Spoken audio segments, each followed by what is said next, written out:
क़ज़ा का तरीक़ा क्या वो भी बता दो।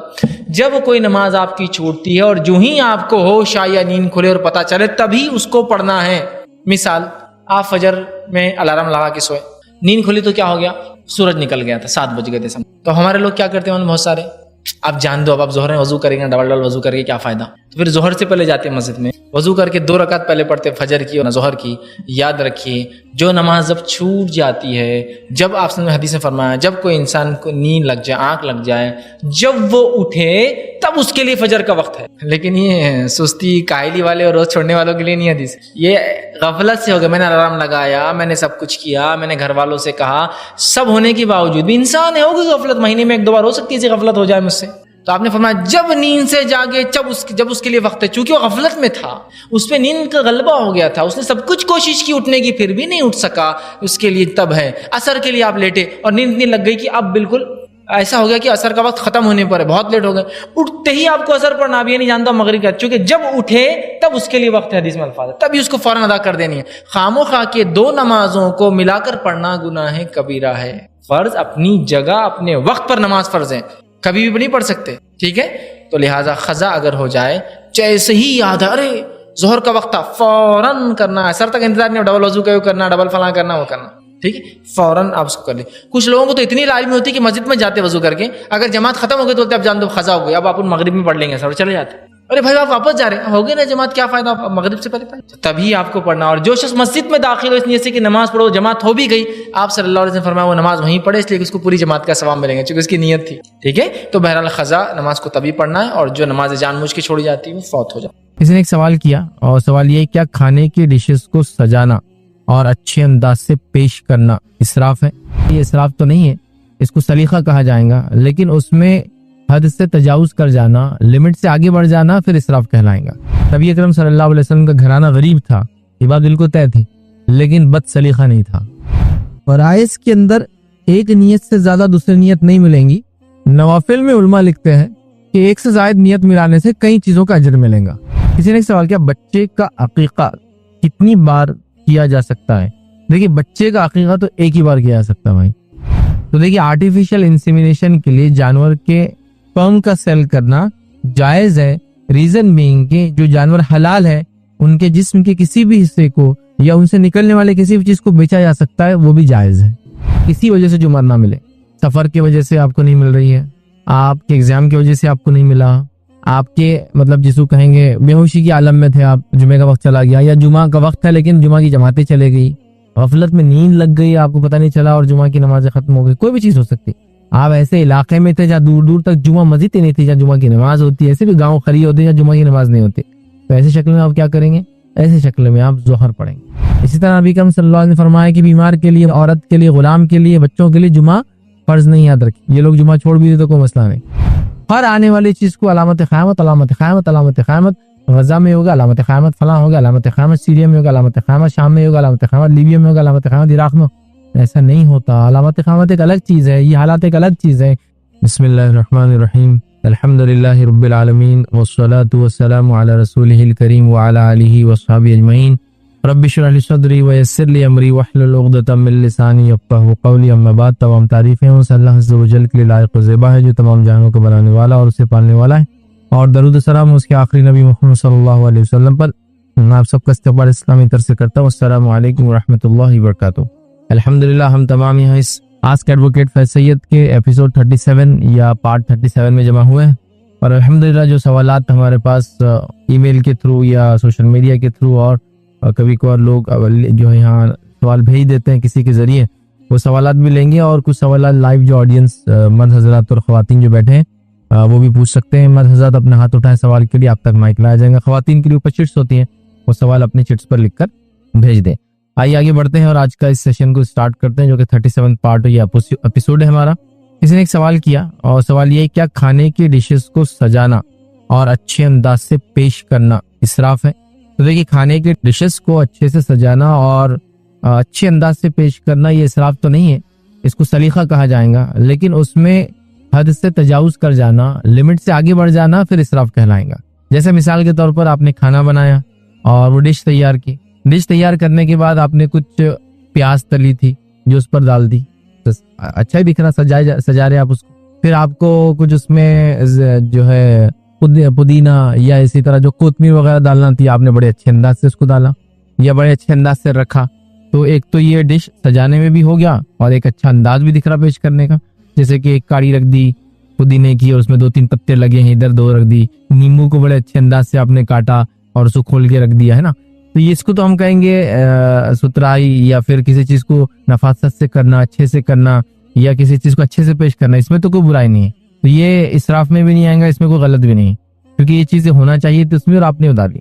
लेकिन आपका ये है कि अब भाई डिश को सजाना है, तो जो आजकल बहुत सारे ट्रेंड है, तो डिश को जो सजाने में, चीजों को बनाने में डिश बनाते हैं और कुछ बहुत ज्यादा अच्छे टाइप के नहीं, हल्के नाकिस किस्म के क्या बोलते हैं आपकी मौसमियों को काट के खाली सजा रहे, जो कि ना चूसी जाती है ना खाई जाती है, बस वो खाली आखिर तक और फेंकने में जाती है फिर बाद में। तो उसको साथ काटते हैं सीधा, और सीधी मौसमी जो राउंड के साथ काटती है उसको कैसे खाएंगे, वैसे खोल के नहीं होता। तो वो बिल्कुल खाली वो बर्तन पे लगाई जाती है। कभी कभार कुछ जो कॉर्न होते हैं, भुट्टे होते हैं, जो कि अच्छी क्वालिटी के भी नहीं होते, मालूम सिर्फ सजाने के लिए, उसको उबाल के खाई रख दिया जाता है, जिसको खाए तो एकदम उसमें मजा भी नहीं आता, बुरादा हो जाता मुंह में जाकर। बस ये एक शो के लिए, हालांकि उसकी भी कॉस्ट है वो चीज जो खरीद के आ रही है।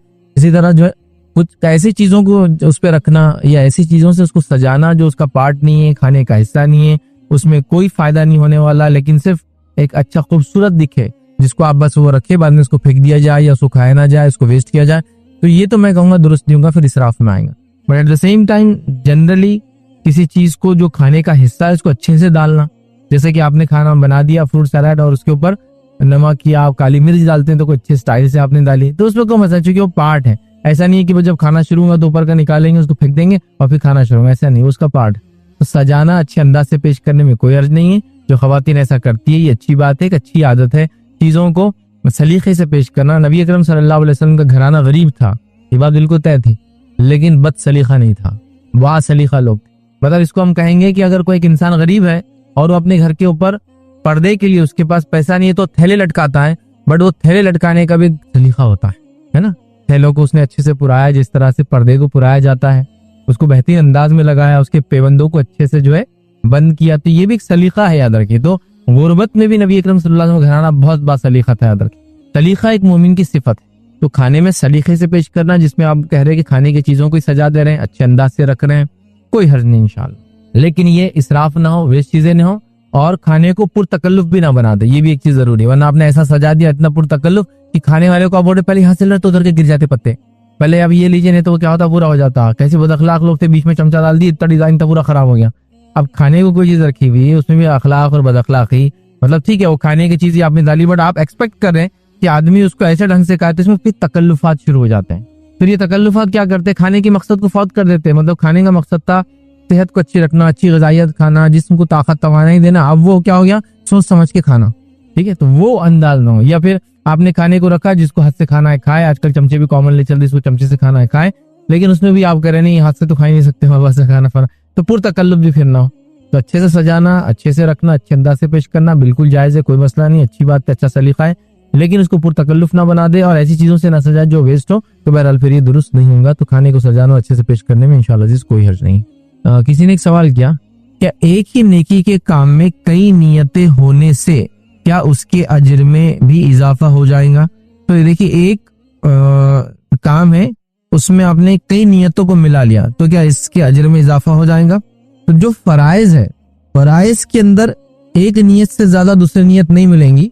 नवाफिल में उलमा लिखते हैं कि एक से ज्यादा नियत मिलाने से कई चीजों का अजर मिलेगा, फराइज में नहीं। जैसा मिसाल के तौर पर मैं नमाज को खड़ा हुआ और मैं 4 रकात जोहर की या 2 रकात फजर की नमाज पढ़ रहा हूँ, तो अब इसमें कुछ भी दूसरी नियत मिलेंगी नहीं मेरी, बस यही है बस नियत कि फर्ज अदा कर रहा हूँ।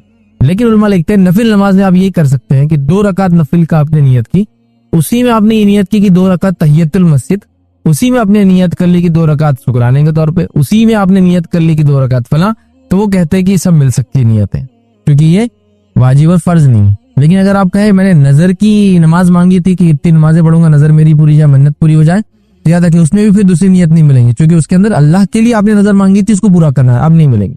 तो नवाफिल में उलमा लिखते हैं नजर मतलब मल्टीपल नियतें मिल सकती है और इंशाल्लाह उन मल्टीपल नियतों का सवाब भी मिलेगा, लेकिन फर्ज में नहीं।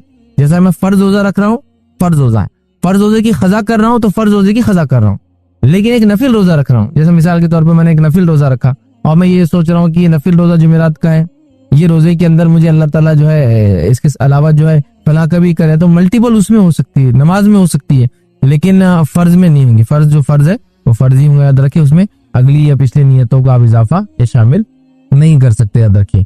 लेकिन जो इसमें भी ये उलमा की राय है, याद रखिए, मतलब बहुत सारे उलमा की फतावे भी मौजूद है, ऐसा कर सकते हैं। इसमें भी कोई इख्तिलाफ करे कि नहीं मैं इस चीज को नहीं मानूंगा, इससे कोई मुझे कुरान और सुन्नत से वाज़ेह दलील हो, तो बहरहाल मैं कहूंगा ठीक है, फिर आप एक ही नियत रखें, लेकिन फर्ज में तो नहीं होंगी। नवाफिल के अंदर उलमा ने कहा कि मल्टीपल नियतें मिलाई जा सकती है। इसमें एक चीज ये भी हो सकती है कि फर्ज काम के लिए कोई इंसान निकले, तो फर्ज होने के बाद कोई नियत रखे तो वो भी जायज है। जैसा मिसाल के तौर पर मैंने ये नियत की कि मैं जो है हज को जाऊंगा, इंशाल्लाह हज हो गया, हज के बाद मैं अपने रिश्तेदारों से मिल लूंगा जो जिद्दा में रहते जाकर, तब कोई मसला नहीं, क्योंकि ये हज की नियत में नियत नहीं कि रिश्तेदारों से मिलने जाना है, बल्कि हज कर लिया, हज अल्लाह के लिए हुआ। अब चूंकि सफर में गया तो मैं नियत कर रहा हूँ कि यहाँ से रिश्तेदारों से मिल लूंगा, मस्जिद नबी की ज़ियारत कर लूंगा, ताइफ जाना हो ताइफ चला जाऊंगा, फिर मुझे जो मौका मिला तो मैं सऊदी अरब घूम लूंगा, कोई मसला। मैं जा रहा हूँ उम्रे की नियत से तो उम्रा करूंगा अल्लाह के लिए, लेकिन उम्रे से आते वक्त मेरा इरादा है कि मैं यूं ही घूमते हुए चले आऊँ। मैं उम्रे के बाद या उससे पहले फला कंट्री घूम के फिर उम्रे को जाऊं तो कोई हर्ज नहीं, चूंकि उम्रा एक अलग नियत है, लेकिन चूंकि सफर हो रहा है तो आपने मल्टीपल नियतों को मिलाया, लेकिन उम्रा अलग नियत है, घूमना एक अलग नियत है, फला अलग नियत, एक ही में नहीं कि उम्रा भी घूमना भी फला भी फला, वैसा नहीं हो। तो लिहाजा हज को अगर कोई जाए और ये नियत करे कि हज के बाद तिजारत कर लूंगा, या हज को पहले एडवांस चला जाऊंगा, तिजारत करूंगा, फिर अल्लाह के लिए हज भी कर लूंगा, तो ये भी मिल सकती है, क्योंकि सफर वगैरह इन्वॉल्व है। लेकिन एक टाइम में एक फर्ज अमल हो रहा है तो उसके अंदर मल्टीपल नियतें की नफिल में लिखते मिल सकती है। किसी ने एक सवाल किया, आर्टिफिशियल इंसेमिनेशन के लिए जानवरों के स्पर्म्स का सैंपल सेल करना कैसा है? तो देखिए, आर्टिफिशियल इंसेमिनेशन के लिए जानवर के स्पर्म का सेल करना जायज है, रीजन बीइंग कि जो जानवर हलाल है उनके जिस्म के किसी भी हिस्से को या उनसे निकलने वाले किसी भी चीज को बेचा जा सकता है, वो भी जायज है, तो इसमें कोई हर्ज नहीं इंशाल्लाह। आर्टिफिशियल इंसेमिनेशन क्या होता है? आजकल जो जानवर होते हैं वो फार्म्स में पैदा होते हैं आमतौर से, हमारे पास अभी भी जंगल वगैरह खेतों में खलिहानों में होते हैं, लेकिन फर्स्ट वर्ल्ड कंट्रीज में तो तस्वुर ही नहीं जानवरों का, वो फार्म्स में ही पैदा होता है। जैसा कि मिसाल के तौर पर बफेलोज है और काऊ है, गोट है, शीप है, अलग अलग जानवर फार्म्स में होते हैं। आजकल आपने इंडिया में अगर देखे तो मुर्गी कॉमनली फार्म्स में पैदा होती है हमारे पास, तो इनका मुजक्कर और मुअन्नस, मेल और फीमेल का ऐसा कोई भी मुलाकात नहीं होती जिससे बच्चा पैदा हो, तो ये आर्टिफिशियल इंसेमिनेशन किया जाता है।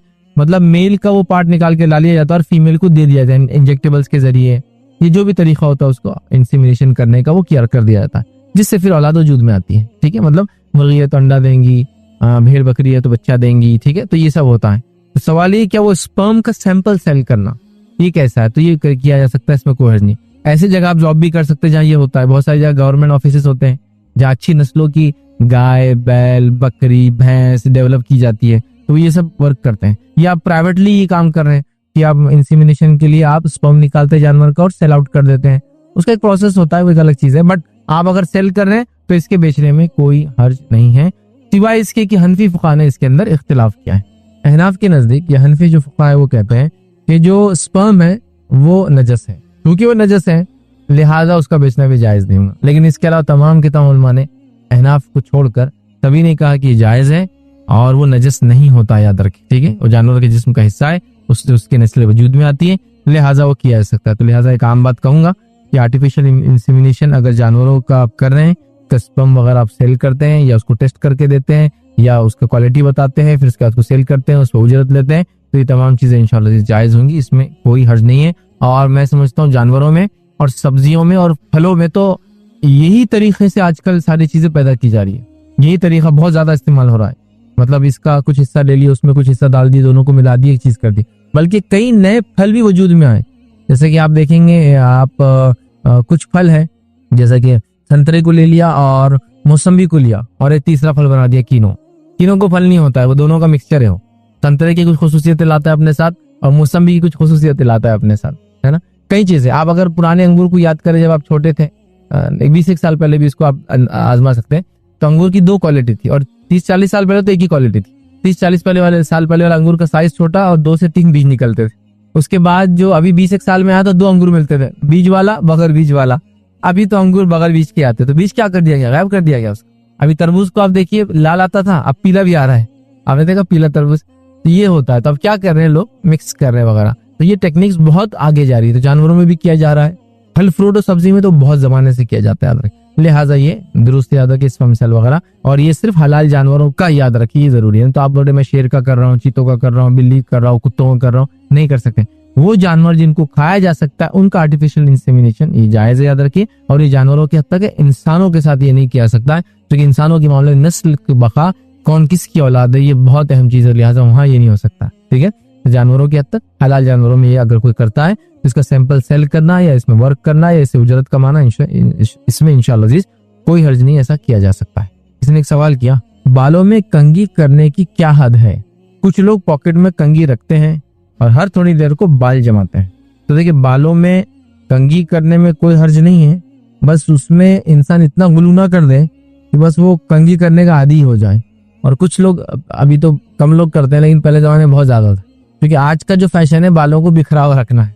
थोड़े दिन पहले का फैशन था बालों को बहुत ज्यादा जमाए रखना। तो मैंने कहीं देखा मर्दों को वो छोटी सी कंघी जेब में रखते हैं और बस कोई आ रहा शुरू, कोई जा रहा शुरू, किसी भी मतलब हर थोड़ी देर को जमाते रहते हैं।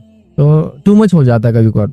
और लेडीज में भी मैंने देखा ये फैशन कि वो बालों को कसरत से जमाने का, इस हद तक कि किसी जमाने में, अगर आपने देखा नहीं देखा जमाना नहीं पता, वो बालों को जमाने के बाद कंघियों को बालों में रखते थे, बस कुछ हुआ कि कंघी। अभी हाथ डालने का सिस्टम भी है, कंघी यूं लिए यूं करे और वो कंघी को यहाँ अटका दी, या पर्स में से बस कंघी, लेडीज को कंघी निकाल के शुरू यूं हर थोड़ी देर को। तो ये टू मच जिसको कहते हैं, हद से तजावुज कर जाना है। तो बालों को जमाने में कोई हर्ज नहीं है, कंघी करने में कोई हर्ज नहीं है। बालों को साफ सुथरा रखना, कंघी करना, तेल लगाना नबी करम सल्लल्लाहु अलैहि वसल्लम सुन्नत है, बस उसमें लिमिट से आगे ना जाए, हुदूद को क्रॉस ना करे। तो मैं समझता हूँ सारी चीजें अच्छी है। हमारे पास चीजों को लिमिट में रखा नहीं जाता है, हुदूद को क्रॉस कर दिया जाता है। तो अगर टू मच कर रहा है, बहुत ज्यादा कर रहा है, तो ये उसके लिए दुरुस्त नहीं है, उसकी आदत को छोड़ना चाहिए, जो कि अच्छी आदत मानी नहीं जाएंगी, ठीक है। लेकिन मैं ये नहीं कहूंगा कि हराम है इतना ज्यादा करना, बट ये एक तो खामोखा वक्त जाया करने में आएगा और लोगों की मुशावत में आएगा। ये हमारा तरीका नहीं है इतना ज्यादा बालों को जमाना या इतना ज्यादा अप टू डेट रहने की कोशिश करना। एक इंसान एक लिमिट में अप टू डेट रह सकता है। आपने कुछ लोगों को देखा अपने चेहरे को हमेशा खिला खिला बताने के लिए हर आधे घंटे में जाकर मुंह पे पानी मार के आते हैं, हर आधे घंटे में जाकर, है ना। और बॉडी शेमिंग का तो आजकल बहुत है, तो ये उसी का एक पार्ट है, ऐसा बाल अच्छे जमे होना, फला ऐसा होना। आप देखेंगे दिन, मतलब आम दिनों में रहेंगे तो मुंह खुला रहेगा, लेकिन ऐसा पब्लिक में रहेंगे तो मुंह बना हुआ रहेगा कंटिन्यूस, पूरा वो करना, हर थोड़ी देर जाके बालों गीला करके आना कि ऐसा लगे कि भाई बिल्कुल हीरो बस शॉट में एंटर हो रहा है, हमेशा गीले बाल। टू मच कर देते हैं लोग, इतना ज्यादा शरीयत को पसंद नहीं करती। रीजन एक इंसान जैसा नेचुरल है वैसा रहे, वो ज्यादा अच्छा। जहाँ बाल खराब होते जमा ले, चेहरे को धो ले, लेकिन इतना नहीं। आप 5 टाइम नमाज को जाएंगे, मैं समझता वजू करेंगे, काफी ज्यादा हो जाता है माशाल्लाह। तो बहरहाल उसमें तजावुज ना करें, लिमिट में रहे तो अच्छी बात है। किसी ने एक सवाल किया, बच्चे का अकीका कितनी बार किया जा सकता है? देखिए, बच्चे का अकीका तो एक ही बार किया जा सकता है भाई, देखिए। और नबी अकरम सल्लल्लाहु अलैहि वसल्लम के अमल से पता चलता है अकीका करना सुन्नत मुक्कदा है। आप सल्लल्लाहु अलैहि वसल्लम ने इसको हमेशा किया, ठीक है। मतलब किया मतलब आपके सामने जो औलादें हुई आपकी और दीगर औलादें आपके नवासे नवासियां वगैरह, आपने वो किया और सहाबा को हुक्म दिया। सुन्नत मुक्कदा याद रखिए अकीका करना, लेकिन अकीका बार बार नहीं हो सकता। ये बात मैंने भी सुनी है कि लोग क्या करते हैं, और फला आ गए चलो अकीका कर देंगे, फिर दूसरी बार को है अब क्या करेंगे, अब जानवर तो सुबह करना ही है, फिर से अकीका कर देंगे। तो एक ही आदमी का अकीका कर रहे हैं, फिर से एक ही बच्चे कर रहे, चलो 2 बार कर लेंगे। अकीका एक ही बार होता है। अकीका होने के बाद आप किसी दावत वगैरह में जानवर को जुबा करें, वो आपकी मर्जी है, लेकिन उसको अकीका मत कहिए अल्लाह के लिए, वो एक बार होता है और हो गया याद रखिए। और अकीका याद रखिए वाजिब नहीं है, सुन्नत मुक्कदा है। किसी से कभी किसी वजह से छूट जाए हर्ज नहीं, लेकिन जो पूरा कर सकता है इसको जरूर पूरा करें और अकीके को किया करें। किसी ने सवाल किया, हमारे घर के नीचे एक कुआं है जिसका हम इस्तेमाल करते हैं, कुछ महीनों से ऐसा मालूम हो रहा है कि उसमें कहीं से ड्रेनेज का पानी लीक हो रहा है जिससे स्मेल आ रही है, क्या ऐसा पानी इस्तेमाल करना जायज है? तो देखिए, अगर आपके घर में कुआं है और उसमें ऐसा लग रहा है कि कोई बाहर से पानी आकर मिल रहा है, तो इसमें कोई यकीन करने की सूरत बनाए आप पहले ऐसा हो रहा है क्या। कुएं की बात हो रही, बोरिंग की बात नहीं हो रही। बोरिंग एक लिमिटेड सोर्स ऑफ वाटर होता है, कुआं एक बड़ी चीज होती है याद रखिए पानी के लिए। तो खाली आपको शुबा हो रहा है या कभी कभार ड्रेनेज जैसी वो उस पानी में भी आ सकती है जिस पानी के अंदर एल्गी वगैरह उग जाए, तो मे भी हो सकता है कुएं में अब रोशनी जा रही हो, रोशनी की वजह से घास फूस या वो एल्गी आ रही हो या मछलियां हो गई हो, जिसके नतीजे में जब पानी ऊपर आ रहा तो स्मेल कर रहा हो। ये भी हो सकता है रीजन। जो कुएं ढके हुए होते हैं उसमें मछलियां पैदा नहीं होती, उसमें एल्गे नहीं होती, ठीक है। क्योंकि उसमें रोशनी नहीं जाती तो पैदा होने का चांस नहीं होता, लेकिन जो कुएं खुले होते हैं उनमें सब होता है। तो आप पहले थोड़ा सा इसको क्रॉस वेरीफाई कर लें, ठीक है, कि ऐसा तो नहीं हो रहा है।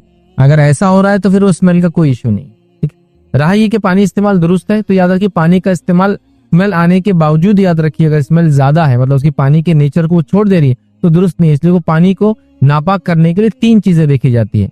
जो चीज पानी का टेस्ट बदल दे, जो चीज पानी का स्मेल बदल दे, जो चीज पानी का रंग बदल दे, अगर ये तीनों चीजें चेंज हो जाए तो उसका मतलब पानी नहीं रहा और वो कुछ और हो गया। जैसा कि पानी में इतना ज्यादा गंदा पानी मिला कि आप उसको गंदा पानी बोलते हैं, कलर चेंज हो गया, उस स्मेल चेंज होगी। आम पानी में स्मेल आती है, ठीक है, गंजाल की भी स्मेल होती है, लेकिन ये गंदी स्मेल आप जो बोल रहे हैं ड्रेनेज की वो आ रही है, तो इसका मतलब का पानी का अमाउंट जो गंदा है ज्यादा हो चुका है। इस तरह पानी का एक टेस्ट होता है, अगर वो टेस्ट भी चेंज हो जाता है इसका मतलब पानी नहीं रहा, लिहाजा वो नापाक हो जाएंगे अलग। तो लिहाजा इसमें आपको ये सब चेक करना होगा। लेकिन हल्की सी बदबू आने से कोई मसला नहीं है, वो किसी और रीजन से आ सकती है, आप क्रॉस कंफर्म करें। और उसके बाद अगर आपको शक है तो एक टेस्ट वेस्ट करा ले पानी का, आसानी से जो लैब्स होती है गवर्नमेंट की वाटर टेस्टिंग में आसानी से हो जाती है, वो करा ले। तो मैं समझता हूँ रिपोर्ट वगैरह में आपको बहुत सारी चीजें मालूम हो जाएंगी। लेकिन अगर वो वाकई में ज्यादा तेज आ रही है तो इसका मतलब पानी वाकई में नाली का मिल रहा है, इस्तेमाल से आपको परहेज करना है। या फिर आप एक फिल्टर लगा ले जो पानी ऊपर चढ़े, फिल्टर में जाए, फिल्टर काफी चीजों को प्रोसेस कर देता है, फिर निकल के आए तो इस्तेमाल में कोई नहीं, क्योंकि वो कुआं है, याद रखिए। और एक हदीस में नबी अकरम सल्लल्लाहु अलैहि वसल्लम ने फरमाया कि जहाँ कुल्लतैन पानी हो उस चीज को कोई चीज नापाक नहीं करती। कुल्लतैन मतलब ये कि पानी की एक क्वांटिटी थी जो नबी अकरम सल्लल्लाहु अलैहि वसल्लम जमाने में इस्तेमाल होती थी, और कुल्ला एक बर्तन था। कुल्लतैन मतलब 2 बर्तन, वैसे तो रंजन के जैसा शेप में होता था, ठीक है। तो अगर खाली दिख रहा है जैसा कि जैसा नबी अकरम सल्लल्लाहु अलैहि वसल्लम जमाना था, और एक कुआं था जो काफी बड़ा था, मतलब मे भी 10 बाय 10 साइज होगा उसका, 10 फीट डीप था, 10 बाय चौड़ा था, इतना था। और उसमें लोग लाके गंदगी या कोई चीज फेंक देते, हत्ता कि कभी कभी मरे हुए जानवर फेंक दिया करते थे, जैसा कुत्ता वगैरह छोटा। नबी अकरम सल्लल्लाहु अलैहि वसल्लम से पूछा कि उससे पानी लेना कैसा है, तो आपने कहा पानी जहाँ ज्यादा हो कोई चीज को नापाक नहीं करती जब तक के टेस्ट ना बदल जाए, स्मेल ना बदल जाए, कलर ना बदल जाए, ठीक है। तो लिहाजा यहाँ क्या हो रहा है, स्मेल आ रही है, मतलब ये चीज चेंज हो गई, अब याद रखिए, इसको चेक करने की जरूरत है। इसे अगर इंपॉर्टेंट एग्जाम जुमा के दिन आए और ऐसे वक्त हो जो जुमा के लिए कहीं भी जमात ना मिले तो हम क्या करें। तो देखिए ऐसे वक्त में जब आपको किसी वजह से जुमा ना मिले, सफर की वजह से आपको नहीं मिल रही है, आपके एग्जाम की वजह से आपको नहीं मिला, आपके मतलब जिसको कहेंगे बेहोशी की आलम में थे आप, जुमे का वक्त चला गया, या जुमा का वक्त है लेकिन जुमा की जमातें चले गई, गफलत में नींद लग गई, आपको पता नहीं चला और जुमा की नमाजें खत्म हो गई, कोई भी चीज हो सकती। आप ऐसे इलाके में थे जहाँ दूर दूर तक जुमा मस्जिद ही नहीं थी जहाँ जुमा की नमाज होती है, ऐसे भी गाँव खड़ी होती है जहाँ जुमा की नमाज नहीं होती। तो ऐसी शक्ल में आप क्या करेंगे, ऐसी शक्ल में आप जोहर पढ़ेंगे, हो गया, बस जोहर ही पढ़ेंगे। और अगर कोई कहे कि वक्त चला गया जुमे का, अब असर का वक्त आ गया, आप क्या करेंगे, तो भी आप जोहर ही पढ़ेंगे और जोहर की खजा पढ़ेंगे, क्योंकि जब आपने जुमा आपको मिला नहीं तो वो जोहर हो गई, और जब जोहर छूट गई तो जोहर की खजा पढ़ेंगे। तो लिहाजा किसी भी सर्कमस्टांसेस में आपका जुमा छूटता है तो जोहर पढ़ेंगे। जैसे खवातीन को भी कहूंगा, खवातीन जुमा की नमाज जमात से नहीं पढ़ती है, जुमा जमात और के बगैर नहीं होता, याद रखिए, ठीक है। जुमा के लिए जरूरी है खुतबा मस्जिद में या जिस जगह जुमा हो वहाँ और जमात हो, जमात के बगैर नहीं होता। जो खवातीन जमात से नमाज नहीं पढ़ती जुमा की, तो उनका जुमा नहीं होता, वो जोहर ही पढ़ेंगी। तो उन्होंने बोलना भी नहीं चाहिए कि हम जुमे की नमाज पढ़े, क्या जोहर की नमाज ही होंगी उनके लिए, ठीक है। इसी तरह नबी अकरम सल्लल्लाहु अलैहि वसल्लम ने फरमाया कि बीमार के लिए, औरत के लिए, गुलाम के लिए, बच्चों के लिए जुमा फर्ज नहीं, याद रखिए। ये लोग जुमा छोड़ भी दे तो कोई मसला नहीं। औरत के लिए जुमा वाजिब नहीं है कि मस्जिद जाके पढ़े, घर में पढ़ेंगे, लेकिन वो जुमा नहीं पढ़ेंगे, फिर क्या पढ़ेंगे, जोहर पढ़ेंगे। गुलाम को उसका आका जाने नहीं देता, बेचारे को मजबूर कर देता है, तो वो भी जोहर पढ़ लेगा, फिर जुमा नहीं पढ़ेगा। इस तरह बच्चों पर जुमा नहीं है, ठीक है। इसी तरह जो बीमार है उस पर नहीं है, क्योंकि जा नहीं सकता, तो वो जोहर पढ़ेगा। लेकिन जमात मिलती है तो सब जमात पढ़ेंगे, फिर याद रखें, ठीक है। जमात मिल रही है, औरत जा सकती है तो फिर जाना चाहिए, ठीक है। तो बहरहाल किसी भी वजह से जुमा छूट जाए, ऐसा एग्जाम की वजह से इनका छूट गया और उन्होंने कोशिश की और कहीं दूसरी जगह जुमा नहीं मिली जमात, तो लिहाजा अब आप जोहर पढ़ेंगे, जुमा आपकी नहीं होंगी। किसी ने सवाल किया, क्या परेशानी के आलम में भी अल्हम्दुलिल्लाह कहने से परेशानी में फर्क पड़ेगा या ये बेअदबी होंगी। देखिए परेशानी के आलम में भी अल्हम्दुलिल्लाह कहना, अल्लाह का जिक्र करना, ये इंशाअल्लाह अजीज बाबरकत होगा, ये फायदा ही आपको देगा। इससे कोई बेहुरमती या जिसको आपने लिखा कि बेअदबी होंगी, ऐसा बिल्कुल नहीं है, ठीक है। इससे कि अल्लाह के रसूल सल्लल्लाहु अलैहि वसल्लम फरमाया, अफजल जिक्र ला इलाहा इल्लल्लाह व अफजल दुआ अल्हम्दुलिल्लाह। सबसे अफजल जिक्र ला इलाहा इल्लल्लाह है और सबसे अफजल दुआ अल्हम्दुलिल्लाह है। तो अल्हम्दुलिल्लाह का मामला तो ऐसा हो, अला कुल्ली हाल, हर हाल में पढ़ा कीजिए उसको। तो लिहाजा आप मुसीबत में हैं, परेशानी में हैं और उसके आलम में आप क्या बोले, अल्हम्दुलिल्लाह। तो ये बहुत बड़ी बात है, बहुत बड़ी बात है। आइए एक वाक़या सुनाता हूँ। और अल्लाह के रसूल सल्लल्लाहु अलैहि वसल्लम फरमाते हैं कि अल्लाह ताला फरमाता है, ठीक है, अब ये हदीस कुदसी हो गई। अल्लाह ताला फरमाता है फरिश्तों से, जब फरिश्ते एक मोमिन बंदे के बेटे की रूह कब्ज कर लेते हैं और अल्लाह ताला के पास हाजिर होते हैं। हालांकि अल्लाह ताला सब जानता है, फिर भी वो सवाल करता है। अल्लाह ताला से सवाल करता है, क्या तुमने मेरे बंदे के जिगर के टुकड़े को उससे छीन लिया? फरिश्ते कहते हैं, हाँ अल्लाह तेरा हुक्म था, हमने छीन लिया, उसकी जान ले ली।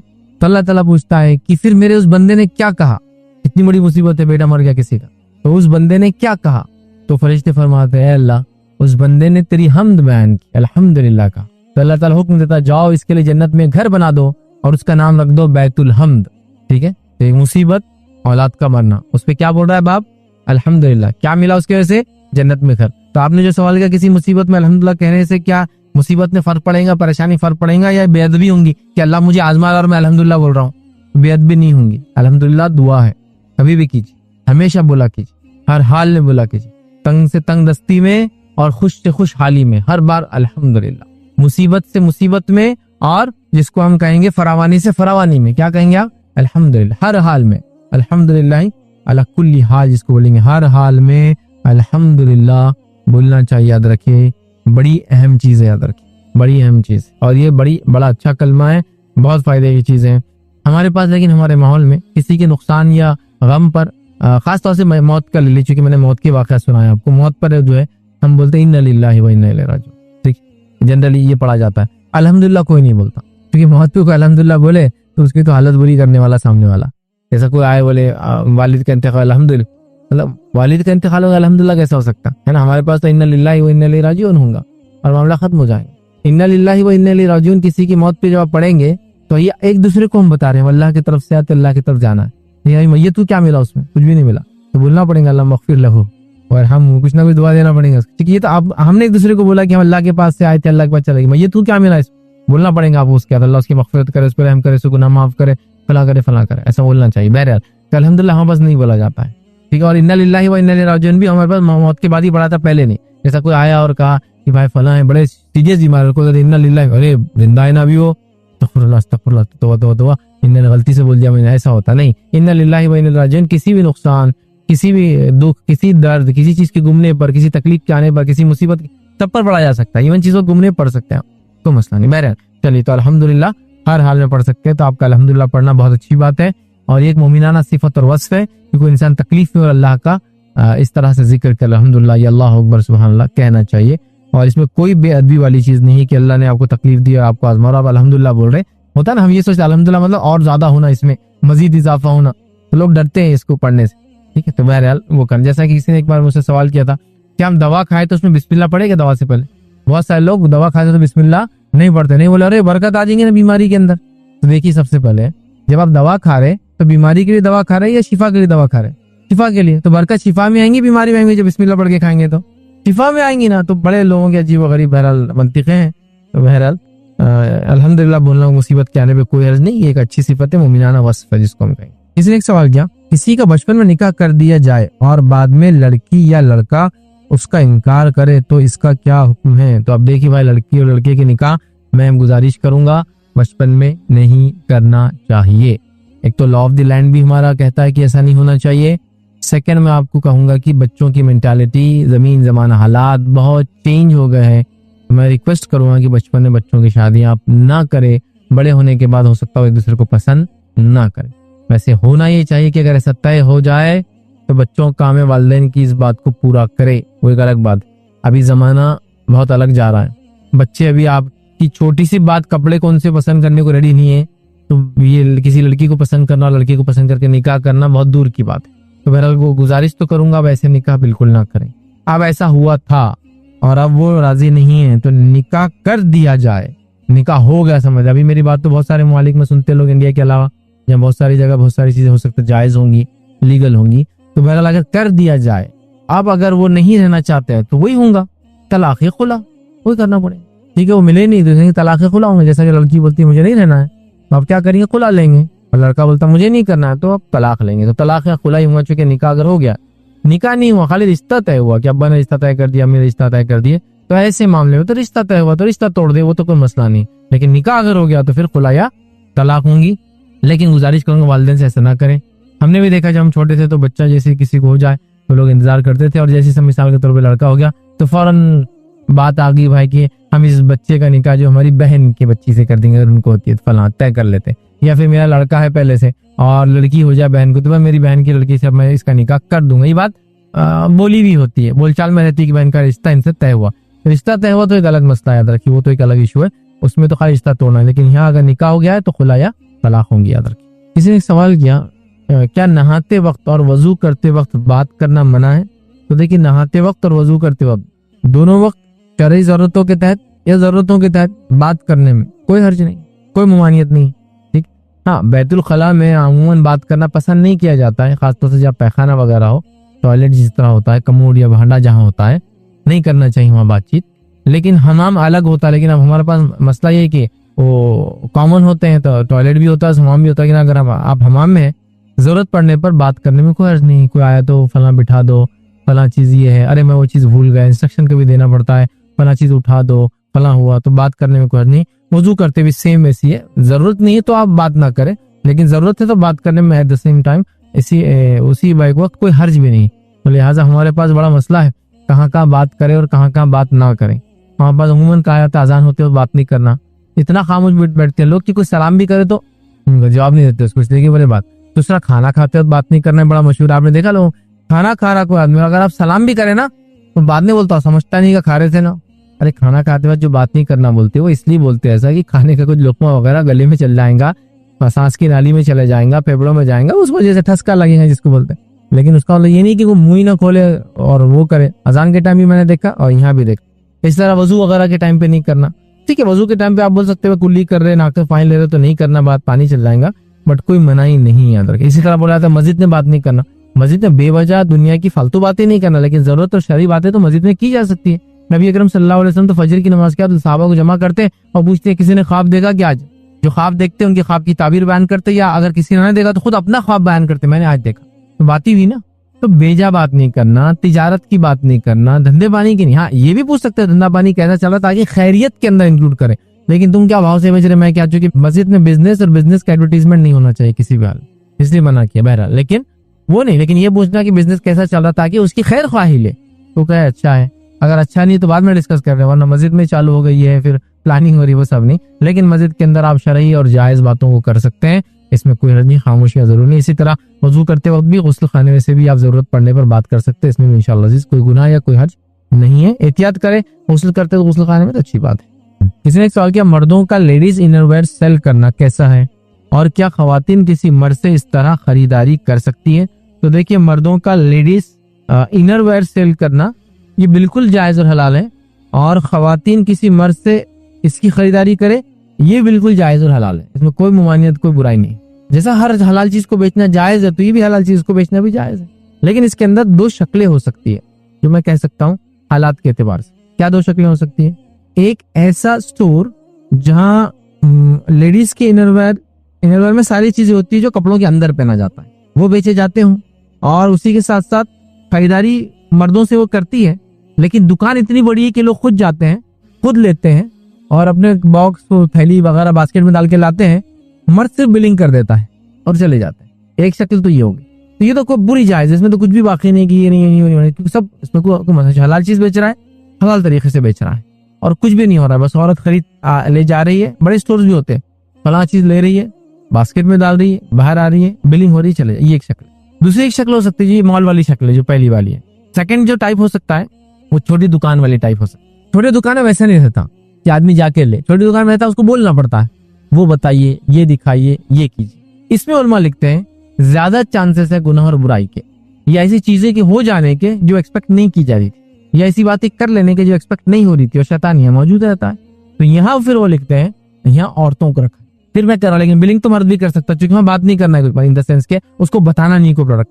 वहाँ जैसे मिसाल के तौर पर छोटी दुकान है, एक औरत आई, वहाँ दूसरी औरत थी, उसने बताया ABC अला फला फला फला, ये होना हो गया, उन्होंने ले लिया, आ गया मर्द, क्या उन्होंने बिल किया और दे दिया, होगी, तो इसमें भी कोई हर्ज नहीं। लेकिन जहाँ ऐसा हो रहा है कि मर्द ही बता रहे हैं, औरतें देख रही है, तो वहाँ चांसेस हाई है कि बुराई हो। तो वहां मैं कहूंगा अगर मॉल टाइप बड़ी चीज है, कहीं प्रोडक्ट में एक प्रोडक्ट वो भी है, फिर तो कोई हर्ज नहीं, हो तो साथ में बिलिंग में जाएगा। लेकिन अगर पर्टिकुलर छोटी दुकानें हैं जहाँ हाई चांसेस है कि ऐसा मुश्किल और मर्द औरतें बात करना पड़ेंगी, डिटेल में बात करना पड़ेंगी, खलत मलत होंगे, यहाँ कहूंगा फिर औरत सेल्स वुमेन वहां रखे आप, सेल्समैन के बदले, और वो फिर उनकी काउंसलिंग करे, उनको चीज दे। उसके बाद मर्द का बिलिंग करने में तो कोई हर्ज नहीं, या मर्द का बड़े मॉल में जनरल प्रोडक्ट पर डायरेक्शन देने में भी कोई हर्ज नहीं कि वहां जाके ले लीजिए, वो रखा हुआ है। तो आके कोई पूछे कि फला चीज का है, वहां ले लीजिए, वहां, वो भी कोई हर्ज नहीं, क्योंकि वहां वो खुद जाके बता नहीं रहा है, वो खुद जाएंगे, अपना देखेंगे और लेकर आ जाएंगे। तो बड़े मॉल्स में कुछ या बड़े दुकानों में मसले का हल निकल जाता है, छोटी दुकानों में मसले ज्यादा होते हैं, तो लिहाजा वहाँ खड़े रहकर 1 to 1 है तो वहाँ औरतों को रखे ज्यादा अच्छा है, मर्द बिलिंग वगैरह करने में कोई हर्ज नहीं है। इसी तरह अगर ऐसे इनरवेयर्स आप बेचते हैं तो एक नसीहत भी करूंगा अपनी तरफ से, वो ये है कि आप ऐसे मैनिक्विन्स ना रखें जिसको पिनाकर आप बताएं। वो सारी जगह ऐसी दुकानों में क्या होता है, वो पुतला बोलते हैं उसको, मर्द और औरत का पुतला मैनिक्विन्स, वो रख देते हैं और उसको पिना के बताते हैं, उसमें तो वो चढ़ा हुआ रहता पहले से, तो उससे वो बताते हैं कि देखो ये ऐसा ऐसा, तो वो नहीं करना चाहिए, इसलिए कि वो खामखा की चीजें हैं, उस पर लोगों की नजर पड़ती है, इंसान की शहवत जाग सकती है, बच्चों में बुराई आ सकती है, औरतों को झिझक और शर्म महसूस होती है। एहतियात करना बरला ऐसे मामले में बेहतर है। तो मर्दों का लिबास बेचने के हद तक कोई मसला नहीं, बड़े दुकानों और मॉल्स में मल्टीपल प्रोडक्ट जहाँ बिकते हैं, जहाँ छोटी दुकानों सिंपल प्रोडक्ट है, रिक्वेस्ट करूंगा औरत को बेचे तो ज्यादा बेहतर है। बिलिंग मर्द की करने में कोई नहीं, या फिर डायरेक्शन मर्द देते यहाँ से ले लो वो लेना, उसमें भी इंशाल्लाह कोई हर्ज नहीं है। और मैनिक्विन्स वगैरह ना बनाए तो ज्यादा इंशाल्लाह चीज बेहतर होगा। किसी ने एक सवाल किया, दोस्तों से वालिद के मुतालिक मजाक करना कैसा है? जैसे दोस्त को कहना फादर्स डे मुझे विश करो, या किसी बात पर कहना तेरा बाप आया वगैरह वगैरह। तो किसी ने कहा कि दोस्तों का आपस में अपने वालिद का मजाक उड़ाना कैसा है? तो याद रखिए, दोस्तों का आपस में एक दूसरे का मजाक उड़ाना हुदूद में शरई, ये तो दुरुस्त है। शरई हुदूद से आगे बढ़ना उसमें शामिल है कि वालिदैन का मजाक उड़ाया जाए, या उसकी हैसियत का मजाक उड़ाया जाए, या उससे किसी कमजोरी का मजाक उड़ाया जाए, या उसकी माली हैसियत का मजाक उड़ाया जाए, ये दुरुस्त नहीं, ये जायज मजाक में नहीं आता है। साहबा एक दूसरे से मजाक करते थे, कई रिवायतों में मिलता है। जैसे मिसाल के तौर पर एक सहाबी खाना बनाता, हांडी बनाने रखता, और कोई दूसरा सहाबी आता और दूसरे लोगों को बुला के खाना खिला देता। जब वो सहाबी आते कहते अरे मेरी हांडी कहाँ है, तो कहता मैंने तो खिला दिया। वो कहते अल्लाह बरकत दे और खामोश बढ़ जाते। इस तरह कुछ रिवायत में आता है सहाबा तरबूज या खरबूज खाते और मज़हियतन एक दूसरे के गर्दन पे उसको से फेंक के मारते, चिपक जाता ना जाके, वो करते हैं और किसी को बुरा नहीं लगता, सब खुश होते उससे। ये बड़ी अहम चीज याद रखिए, सामने वाले की मतलब मजाक के, मेरा एक पूरा लेक्चर है, अगर उसको देखना है मजाक के आदाब क्या, तो मजाक किससे कब और कैसे, ठीक है। हंसी मजाक के आदाब बोल के पूरा लेक्चर है, ठीक है। उसमें हंसी को मैंने एक पार्ट लिया और मजाक को, हंसी खुद हंसना, मजाक किसी का, हंसी किसी की उड़ाना, है ना। तो दोनों पे हमने अल्हम्दुलिल्लाह काफी हद तक देखा है, तो आप उसको डिटेल में देखें, हंसी मजाक के आदाब। पर यहाँ कहूंगा कि वालिद का मजाक उड़ाना ये गैर शरई चीज है, क्योंकि वालिद वालदा ये वो लोग नहीं है जिनका आप मजाक उड़ाए, इसलिए कि ये बहुत डेंजर जोन है, याद रखें किसी के लिए भी, तो लिहाजा ये नहीं करना चाहिए। तो एक दूसरे को हंसा देना जैसा सहाबा करते थे लिमिट में, कोई हर्ज नहीं, ठीक है। इसी तरह एक दूसरे को, ताकि लोग खुश हो, जैसा कि एक सहाबी के ताल्लुक से नुईमान रजी अल्लाह उनके ताल्लुक से आता है, काफी वो लोगों को हंसाया करते थे, रिवायतों में मिलता है, और जिसको कहेंगे बहुत ज्यादा मजाक उड़ाते थे वो। लेकिन अल्लाह के रसूल सल्लल्लाहु अलैहि वसल्लम ने उनको देखा और आप खामोश रहे, आपने कुछ नहीं कहा, बल्कि कभी कभार तो आप हंस देते थे, ठीक है, बल्कि एक्सपेक्ट करते थे कि ये काम नुईमान के अलावा कोई नहीं करने वाला। वो ऐसी चीजें करते थे अपने जिंदगी। एक मरतबा एक शख्स आया और बड़े ही कीमती फल उसने शाम से लाए थे, बड़े महंगे और नफीस फल थे, और वो बेच रहा था, जो कि सऊदी अरब में या उस इलाके में जहाँ आप सल्लल्लाहु अलैहि वसल्लम मदीने में नहीं उगते थे। तो इन्होंने कहा कि नबी अकरम सल्लल्लाहु अलैहि वसल्लम के लिए मैं ले जाता हूँ। ले गए, नबी अकरम सल्लल्लाहु अलैहि वसल्लम ने कहा अल्लाह के रसूल ये खाइए आप। तो नबी अकरम सल्लल्लाहु अलैहि वसल्लम ने खाया। जब खाना खत्म हो गया फल, तो वो आया आदमी जिससे फल लिए थे, कहा अल्लाह के रसूल सल्लल्लाहु अलैहि वसल्लम कि नुमान ने मेरे से उधार लेकर आया फल। तो नबी अकरम सल्लल्लाहु अलैहि वसल्लम ने कहा नुमान ये क्या है, तूने मुझे क्यों खिला दिया? तो कहा अल्लाह के रसूल इतने नफीस और इतने अच्छे फल थे जो यहाँ आते नहीं है, मुझे लगा आप हक रखते कि आप ही खाए, मैंने खिला दिया, पैसे नहीं लेकिन मेरे पास। नबी अकरम सल्लल्लाहु अलैहि वसल्लम जो ये सुना था, आप मुस्कुराए, सहाबा से कहा उसके पैसे चुकाओ, और लोगों ने पैसे चुका दिए, इसलिए कि नुमान मशहूर थे कि ऐसा कुछ करेंगे, कि उन्होंने फल लाके खिला दिए, याद रखिए। तो इस तरह से मजाक करते थे। एक मरतबा हज़रत उस्मान का जमाना है, नाबीना साहब है, अंदर आए मस्जिद नबी में और कहा कि मुझे पेशाब को जाना है। तो नुईमान थे, कहा चलो मैं करा देता हूँ, और मस्जिद नबी में गोल गोल घुमा ले आके एक जगह बैठा दी, बोले ये तारत खाना कर लो। अब वो बैठ रहे थे तारत के लिए, तो लोगों ने आवाज दिया अरे ये क्या कर रहे तुम, क्या हो? तो कही मस्जिद नबी है। तो कहा, उन्होंने नजर मांग ली कि नुईमान को तो मैं कमर पे डंडा मारूंगा। नाबीना था लेकिन नजर मांग ली कि अब तो नहीं छोड़ूंगा। फिर नुईमान को पता चल गया कि नाबीना साहब ने नजर भी मांग ली डंडा मारने की।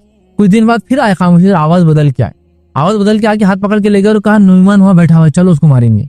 आवाज बदल के बोल रहे कि नुईमान वहां बैठा है, क्योंकि मालूम नजर मांगे डंडा मारने के, उनको दिखता नहीं, चलो उसको डंडा मारे। और ले जाके हज़रत उस्मान के पीछे खड़े कर दिया, खलीफा वक्त के, और इन्होंने नाबीना साहब उठा डंडा मार दी। हज़रत उस्मान एकदम परेशान हो, ये क्या होगा, लोगों ने पकड़ लिया, भाई ये क्या कर रहे हो? तो कहा कि मुझे तो नुईमान को डंडा मारने की मेरी नजर थी, और मुझे यहाँ लाके तो कहा नुमान ने तो लाके छोड़ा दूंगा और मैं भी अमीर मोमिनीन के पीछे। तो ये सहाबी थे जो मजाक करते थे। तो मजाक करने में हर्ज नहीं है, लेकिन लिमिट में होना चाहिए, हुदूद होना चाहिए, है ना। नबी अकरम सल्लल्लाहु अलैहि वसल्लम एक शख्स आया, कहा अल्लाह के रसूल मैं बड़ा मजबूर हूँ, एक ऊँट दीजिए। तो कहा मैं ऊँट का बच्चा देता हूँ तुझे। कहा अब ऊँट का बच्चा लो, पालो, बड़ा करो, कब काम आएगा मुझे। तो कहा हर ऊँट का बच्चा ही रहता ना, मैंने थोड़ी बोला था छोटा ऊँट का बच्चा दूंगा, अलग ये। तो यहाँ देखिए आप, मजाक था ये भी, और साहबी भी खुश हो गए, उनका मसला भी हल हो गया और बड़ा ऊँट भी मिल गया उनको, समझ रहे आप। तो बहरहाल ये रहता। नबी अकरम सल्लल्लाहु अलैहि वसल्लम से खातून नहीं, कहा अल्लाह के रसूल वो क्या मैं जन्नत में जाऊंगी। तो नबी अकरम सल्लल्लाहु अलैहि वसल्लम कहा बूढ़े जन्नत में नहीं जाएंगे। वो इतना घबरा गई, वो औरत रोने लग गई एकदम। फिर नबी अकरम सल्लल्लाहु अलैहि वसल्लम मुस्कुरा कर कहा जन्नत में सब जवान होकर जाएंगे ना, तो बूढ़ा कोई उसको लगा कि मैं जाने वाली नहीं हूँ जन्नत के अंदर, ठीक है। लेकिन आपका मकसद था बोलने का बूढ़े नहीं जाएंगे, तू नहीं जाएंगी बोल के नहीं बोला आपने, झूठ नहीं बोला। मतलब ये था कि जवान होके जाएंगे ना सब, तो बूढ़ा कहाँ रहेंगे कोई जन्नत में, सब 33 ईयर्स की एज में रहेंगे। बहरहाल तो वालिद का मजाक कभी भी शामिल नहीं होगा इसमें, वालिदैन का मजाक कभी भी शामिल मत कीजिए इसमें, इंसानी जिस्म का मजाक उसकी आज़ा की कमजोरी की वजह से शामिल मत कीजिए इसमें। इसी तरह इंसानी जहन की कमजोरी कभी शामिल मत कीजिए इसके अंदर, इसलिए कि इससे इंसान को ईजा पहुंचती है, तकलीफ पहुंचती है। तो वालिद का मजाक भी तकलीफ में आता है। मैंने कॉमनली देखा लोग वालिद को बुढ़ा बोलते हैं, तेरा बुढ़ा कहाँ है, फला कहाँ है, ये क्या है, वो क्या है। लेकिन अगर किसी जबान में बुढ़ा अच्छा लफ्ज है तो बोलने में कोई अर्ज नहीं। जैसा कि नेपाल वगैरह के अंदर जो है वालिद को बुढ़ाहुई बोला जाता है, मतलब बुढ़ाहुई इज अ रिस्पेक्टफुल वर्ड, मतलब इज्जत का अल्फाज है। हमारे पास बुढ़ा बोले तो इज्जत का अल्फाज नहीं है, लेकिन वहां मैंने देखा यूपी, नॉर्थ यूपी के अंदर बुढ़ाऊ बोलते हैं। बुढ़ाऊ कैसा है, मतलब वालिद साहब कैसे है, इतना रिस्पेक्ट है उसकी, मीनिंग है उसका अच्छा। जैसे कि साउथ में भी आप गए तो कैसा रहता, आप अगर आप कभी कर्नाटक वगैरह साइड तो आपको लोग मिलते तो बोली साहब कितने पोट्टा पार्टी है आपको, तो आदमी बोलता 2 पोट्टियां हैं, 2 पोट्टे हैं। तो उनका लड़का और लड़की को क्या बोलते हैं, पोट्टा मतलब लड़का, पोट्टी मतलब लड़की, समझ रहे आप। हालांकि हमारे पास ये अच्छे लैंग्वेज नहीं माने जाते, कोई बोलेंगे कितने पोट्टे आपको, तो सीधा हो जा मेरे बच्चे पोट्टे नहीं बच्चे, होता है ना। तो अगर वो लैंग्वेज ही आपकी है कि बुढ़ाऊ ये करते हैं तो एक अलग बात है, मतलब वहीं अगर रिस्पेक्टफुल वर्ड ही है बुढ़ाऊ तो अलग बात है। लेकिन इस तरह से बाप का मजाक उड़ाना, तेरा बाप आया फला करना, ये कभी भी यहाँ हमारी लैंग्वेज में अच्छे नहीं है। और हम जिस इलाके में रहते हैं उर्दू बहुत अच्छी बोली जाती है, दक्कन का इलाका है, तो लिहाजा मैं कहूँगा बहुत रिस्पेक्टफुली बात करें, कोई भी जबान में आप बात करें, वालिदैन के मामले में बहुत इज्जत और अच्छे अल्फाज का इस्तेमाल करें। एक सवाल किया, क्या बियर्ड का स्ट्रेट करना और डाई करना जायज है। तो देखिए बियर्ड का स्ट्रेट करना जायज नाजायज के लिमिट में तो बोलूंगा जायज है। डाई करना ब्लैक अगर ना हो तो वो भी जायज है। बियर्ड का, दाढ़ी का स्ट्रेटनिंग करना भी जायज है, और दाढ़ी को नॉन ब्लैक कलर में कोई ब्लैक कलर देना भी जायज है। लेकिन एट द सेम मतलब उसी जुमले में ये भी कहूंगा कि दाढ़ी को आप स्ट्रेट ना कराएं। जायज नाजायज हलाल हराम एक अलग चीज रहती, आप स्ट्रेट कभी ना कराएं, उसके बड़े प्रॉब्लम्स। लेकिन जो स्ट्रेटनिंग का जो प्रोसेस है ना, वो प्रोसेस ठीक नहीं। कभी कभार सर के बालों के लिए चल जाता, क्योंकि सर के बाल बार बार काटते रहते हैं आप, जरूरत पड़ने पर आप साफ भी कर सकते, कुछ प्रॉब्लम हुआ तो। दाढ़ी को ऐसा नहीं कर सकते। स्ट्रेटनिंग क्या होता है, ऐसे 2 चिमटे जैसे रहते हैं, उनको दाढ़ी पे लगाया जाता है और थोड़ा थोड़ा देर रख के दबाया जाता है, और उसमें हीट रहती, हीट, और उसकी गारंटी भी आती है ना, वो 6 महीने तक बाल कर्ली नहीं होंगे। हाँ, सर की भी लोग करते हैं स्ट्रेटनिंग ऑफ हेयर, 6 महीने तक, 1 साल की गारंटी भी आती, तो वो गर्म करके करते हैं। लेकिन उससे क्या होता है, बहुत सारा प्रॉब्लम। मैं एक प्रैक्टिकल बताता हूँ। हमारे एक दोस्त बड़े दर्स में रेगुलर आते थे, दाढ़ी भी अच्छी खासी बड़ी थी। अब एक दिन आए, बोले मेरे को स्ट्रेटनिंग कराना है, शादी से कुछ दिन पहले स्ट्रेटनिंग कराना। मैं मत करो, फिर शादी हो गई, शायद बीवी ने बोल दिया बहुत करली थे तो स्ट्रेटनिंग करा दो। अब एक बार आए, माशाल्लाह दाढ़ी इतनी बड़ी होगी एक ही हफ्ते में, क्योंकि वो करली थे तो ऊपर थी, अब स्ट्रेटनिंग करा दिया ना तो लंबी हो गई। अब वो लंबी के साथ साथ वो सेंट निकोलस जैसी हो गई, सेंटा क्लॉज जैसी हो गई, वो पूरी ऐसी नरम हो गई हो। मतलब कैसा उन्होंने यूं कर रहे हैं तो थोड़ी देर बाद आ रही है इधर, यूं कर रहे थोड़ी देर बाद आ रही इधर। अभी कैसा हो, देखिए मेरी दाढ़ी में चेहरे के साथ चल रही ना, उनकी वैसी नहीं हो गई, यूं कर रहे थे तो पीछे से आ रही है लहराते हुए इधर। तो अब शर्माना चालू हो गए, मतलब इतनी नरम हो गई, इतनी सिल्की हो गई। फिर हुआ ये कि वो गारंटी तो थी 6 महीने की, 2 महीने में सामने का बालों का पूरा हिस्सा छोटा होकर ऊपर चला गया, करली होके, और पीछे की झालर जैसी की वैसी, तो 2 पार्ट में हो गई, इधर कड़क और गोल, और इधर नरम और पीछे से आ रही। हर आदमी देख के बोल रहा है पीछे से नकली दाढ़ी लगा लिया गया, क्योंकि इतनी नरम और ऐसी झालर जबरदस्त। और आगे पहले तो पूरी झालर बन गई, तो एकदम सिल्की, सर के बाल जैसे हलते वैसे दाढ़ी के हलने लगे। फिर क्या हो गया, दूसरा प्रॉब्लम, इधर के करली चढ़ गए और ये हो गए। अब उसको जाके क्या गारंटी, बोला फेल हो गया, बोले पैसे वापस ले लो। मतलब ये जाके क्या बोले, दाढ़ी पहले किसी कर दो, फेल हो गया एक्सपेरिमेंट, पैसे वापस ले लो, अब सीधी नहीं होती हो। हमारा इतना ही रहता है, और हम दाढ़ियों का आमतौर से नहीं करते, तुमने बोले तो कर दी। मैं बोल रहा हूँ शुरुआती जमाना जब स्ट्रेटनिंग नया नया आया था, बहुत कम लोगों के पास, आज तो आप भाई हजाम क्या कुछ नहीं कर दे रहे, डॉक्टर का काम भी कर दे रहे हो। पिंपल्स निकाल के वो कर दे रहे, मस्से निकाल दे रहे आपके, क्या नहीं कर दे रहे हो, चेहरे का हर काम कर दे रहे। अरे मस्से मत होगा, 1 मिनट 50 रुपए यूं पकड़ खींच डाल, हो गया मस्त। अरे उसकी प्रॉब्लम हो सकती है भाई, मस्से ऐसे थोड़ी निकालते बैठते आप कहीं भी। बहरहाल तो स्ट्रेटनिंग जब इतना कॉमन नहीं था तो बहुत परेशान है, तो मैं बोलूंगा भाई जायज है, कराओ मत, लेकिन जैसी नेचुरल आती ना वो ज्यादा अच्छी है। तो खामोखा वो स्ट्रेटनिंग कराने के प्रॉब्लम्स होते हैं, तो जायज नाजायज की हद तक जायज है। डाई काली ना हो, लाल लगाए आप, मेहंदी का कलर वो मरून हो जाए तब मेहंदी को गाढ़ा कीजिए कॉफी डाल के, और क्या है टी डाल के, पत्ती डाल के, या कोई जड़ी बूटियां डाल के, जिससे वो डार्क से डार्क रेडिश या ब्राउनिश हो जाए, बट ब्लैक नहीं होना चाहिए, ब्लैक जायज नहीं। इसलिए कुछ हजरत नमाज में खड़े होते हैं और रुकू सुजूद के वक्त कुर्सी पर बैठ जाते हैं। क्या ये अमल सही है और इसका क्या तरीका होगा? सबसे पहली चीज मैं आपको नमाज का तरीका बता देता हूँ कि नमाज किन किन पोजीशन से पढ़ी जाती है और उसको उसी को फॉलो करना है, उसको चेंज नहीं करना है पोजीशन। पहले नमाज खड़े रहकर पढ़ना चाहिए, मर्द के लिए भी औरत के लिए भी। हमारे पास औरतों को बोलते बैठ के नमाज पढ़ना, मर्द खड़े रहकर पढ़ेंगे, कुछ भी नहीं। कुछ लोग बोलते नफिल नमाज बैठ के पढ़े, इसलिए आप देखिए मर्दों को मगरिब पढ़ते हैं, मगरिब का उनके 2 मौके पढ़ते खड़े रह के, फिर 2 मौके बैठ कर पढ़ते हैं। नमाज खड़े रहकर ही पढ़ी जाएंगी। नबी अकरम सल्लल्लाहु अलैहि वसल्लम नमाज बीमारी के हालत में बैठ के पढ़ी, हमेशा नहीं पढ़ी है नफिल। औरतें तो हमारे पास हमेशा पढ़ती थी, हमने तो अपने बच्चों ने किसी औरत को खड़ा नमाज पढ़ते हुए नहीं देखा। ये अभी माशाल्लाह लोगों को शऊर आ रहा है। सबसे पहले खड़े रहकर पढ़ेंगे, सेहत वगैरह सब कुछ है तो ठीक।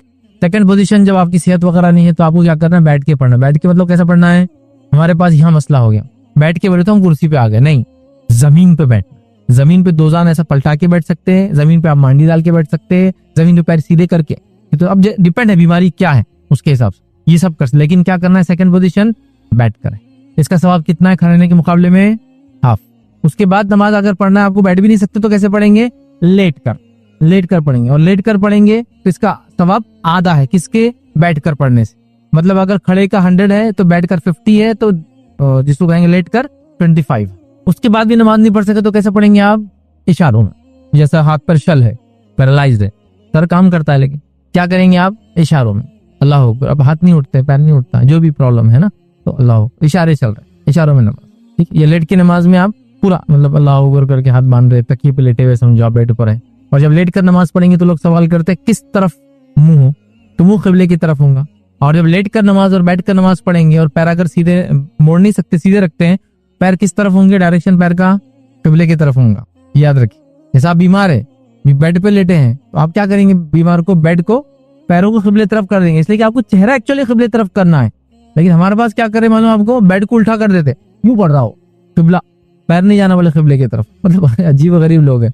अब किसी को नीचे बैठना है, मांडी नहीं डाल सकता तो कैसा बैठेगा वो, बाजमात नमाज पढ़ा मस्जिद में, नीचे बैठ जाएंगे और पैरों को सीधा कर देंगे सामने की तरफ, और नमाज पढ़ेंगे, ठीक है बहरहाल। तो ये हो गया नमाज की पोजीशन। तो चेयर बीच में कहीं भी नहीं आई है। अब चेयर भी आती है, कब आएंगी, मैं खड़े की नमाज तो पढ़ सकता हूँ लेकिन बैठ कर नहीं पढ़ सकता हूँ, और बैठ भी नहीं सकता हूँ क्योंकि मेरा प्रॉब्लम मेरे घुटने हैं, वो मुड़ते नहीं। हाँ समझे। तो ऐसी शक्ल में क्या करेंगे आप, या मेरे घुटने तो मुड़ते हैं, कमर में प्रॉब्लम है, तो कुछ लोग आप देखिए घुटने पे टिक जाते हैं, कायदा भी घुटने पे करते, वैसे ही करते, समझे ना। अब हम लोग बैठ जाते हैं ना, वो लोग घुटने को टेक देते, और जैसा आदमी होता है ना सामने बैठता किसी के घुटने पे, वैसा बैठ जाते।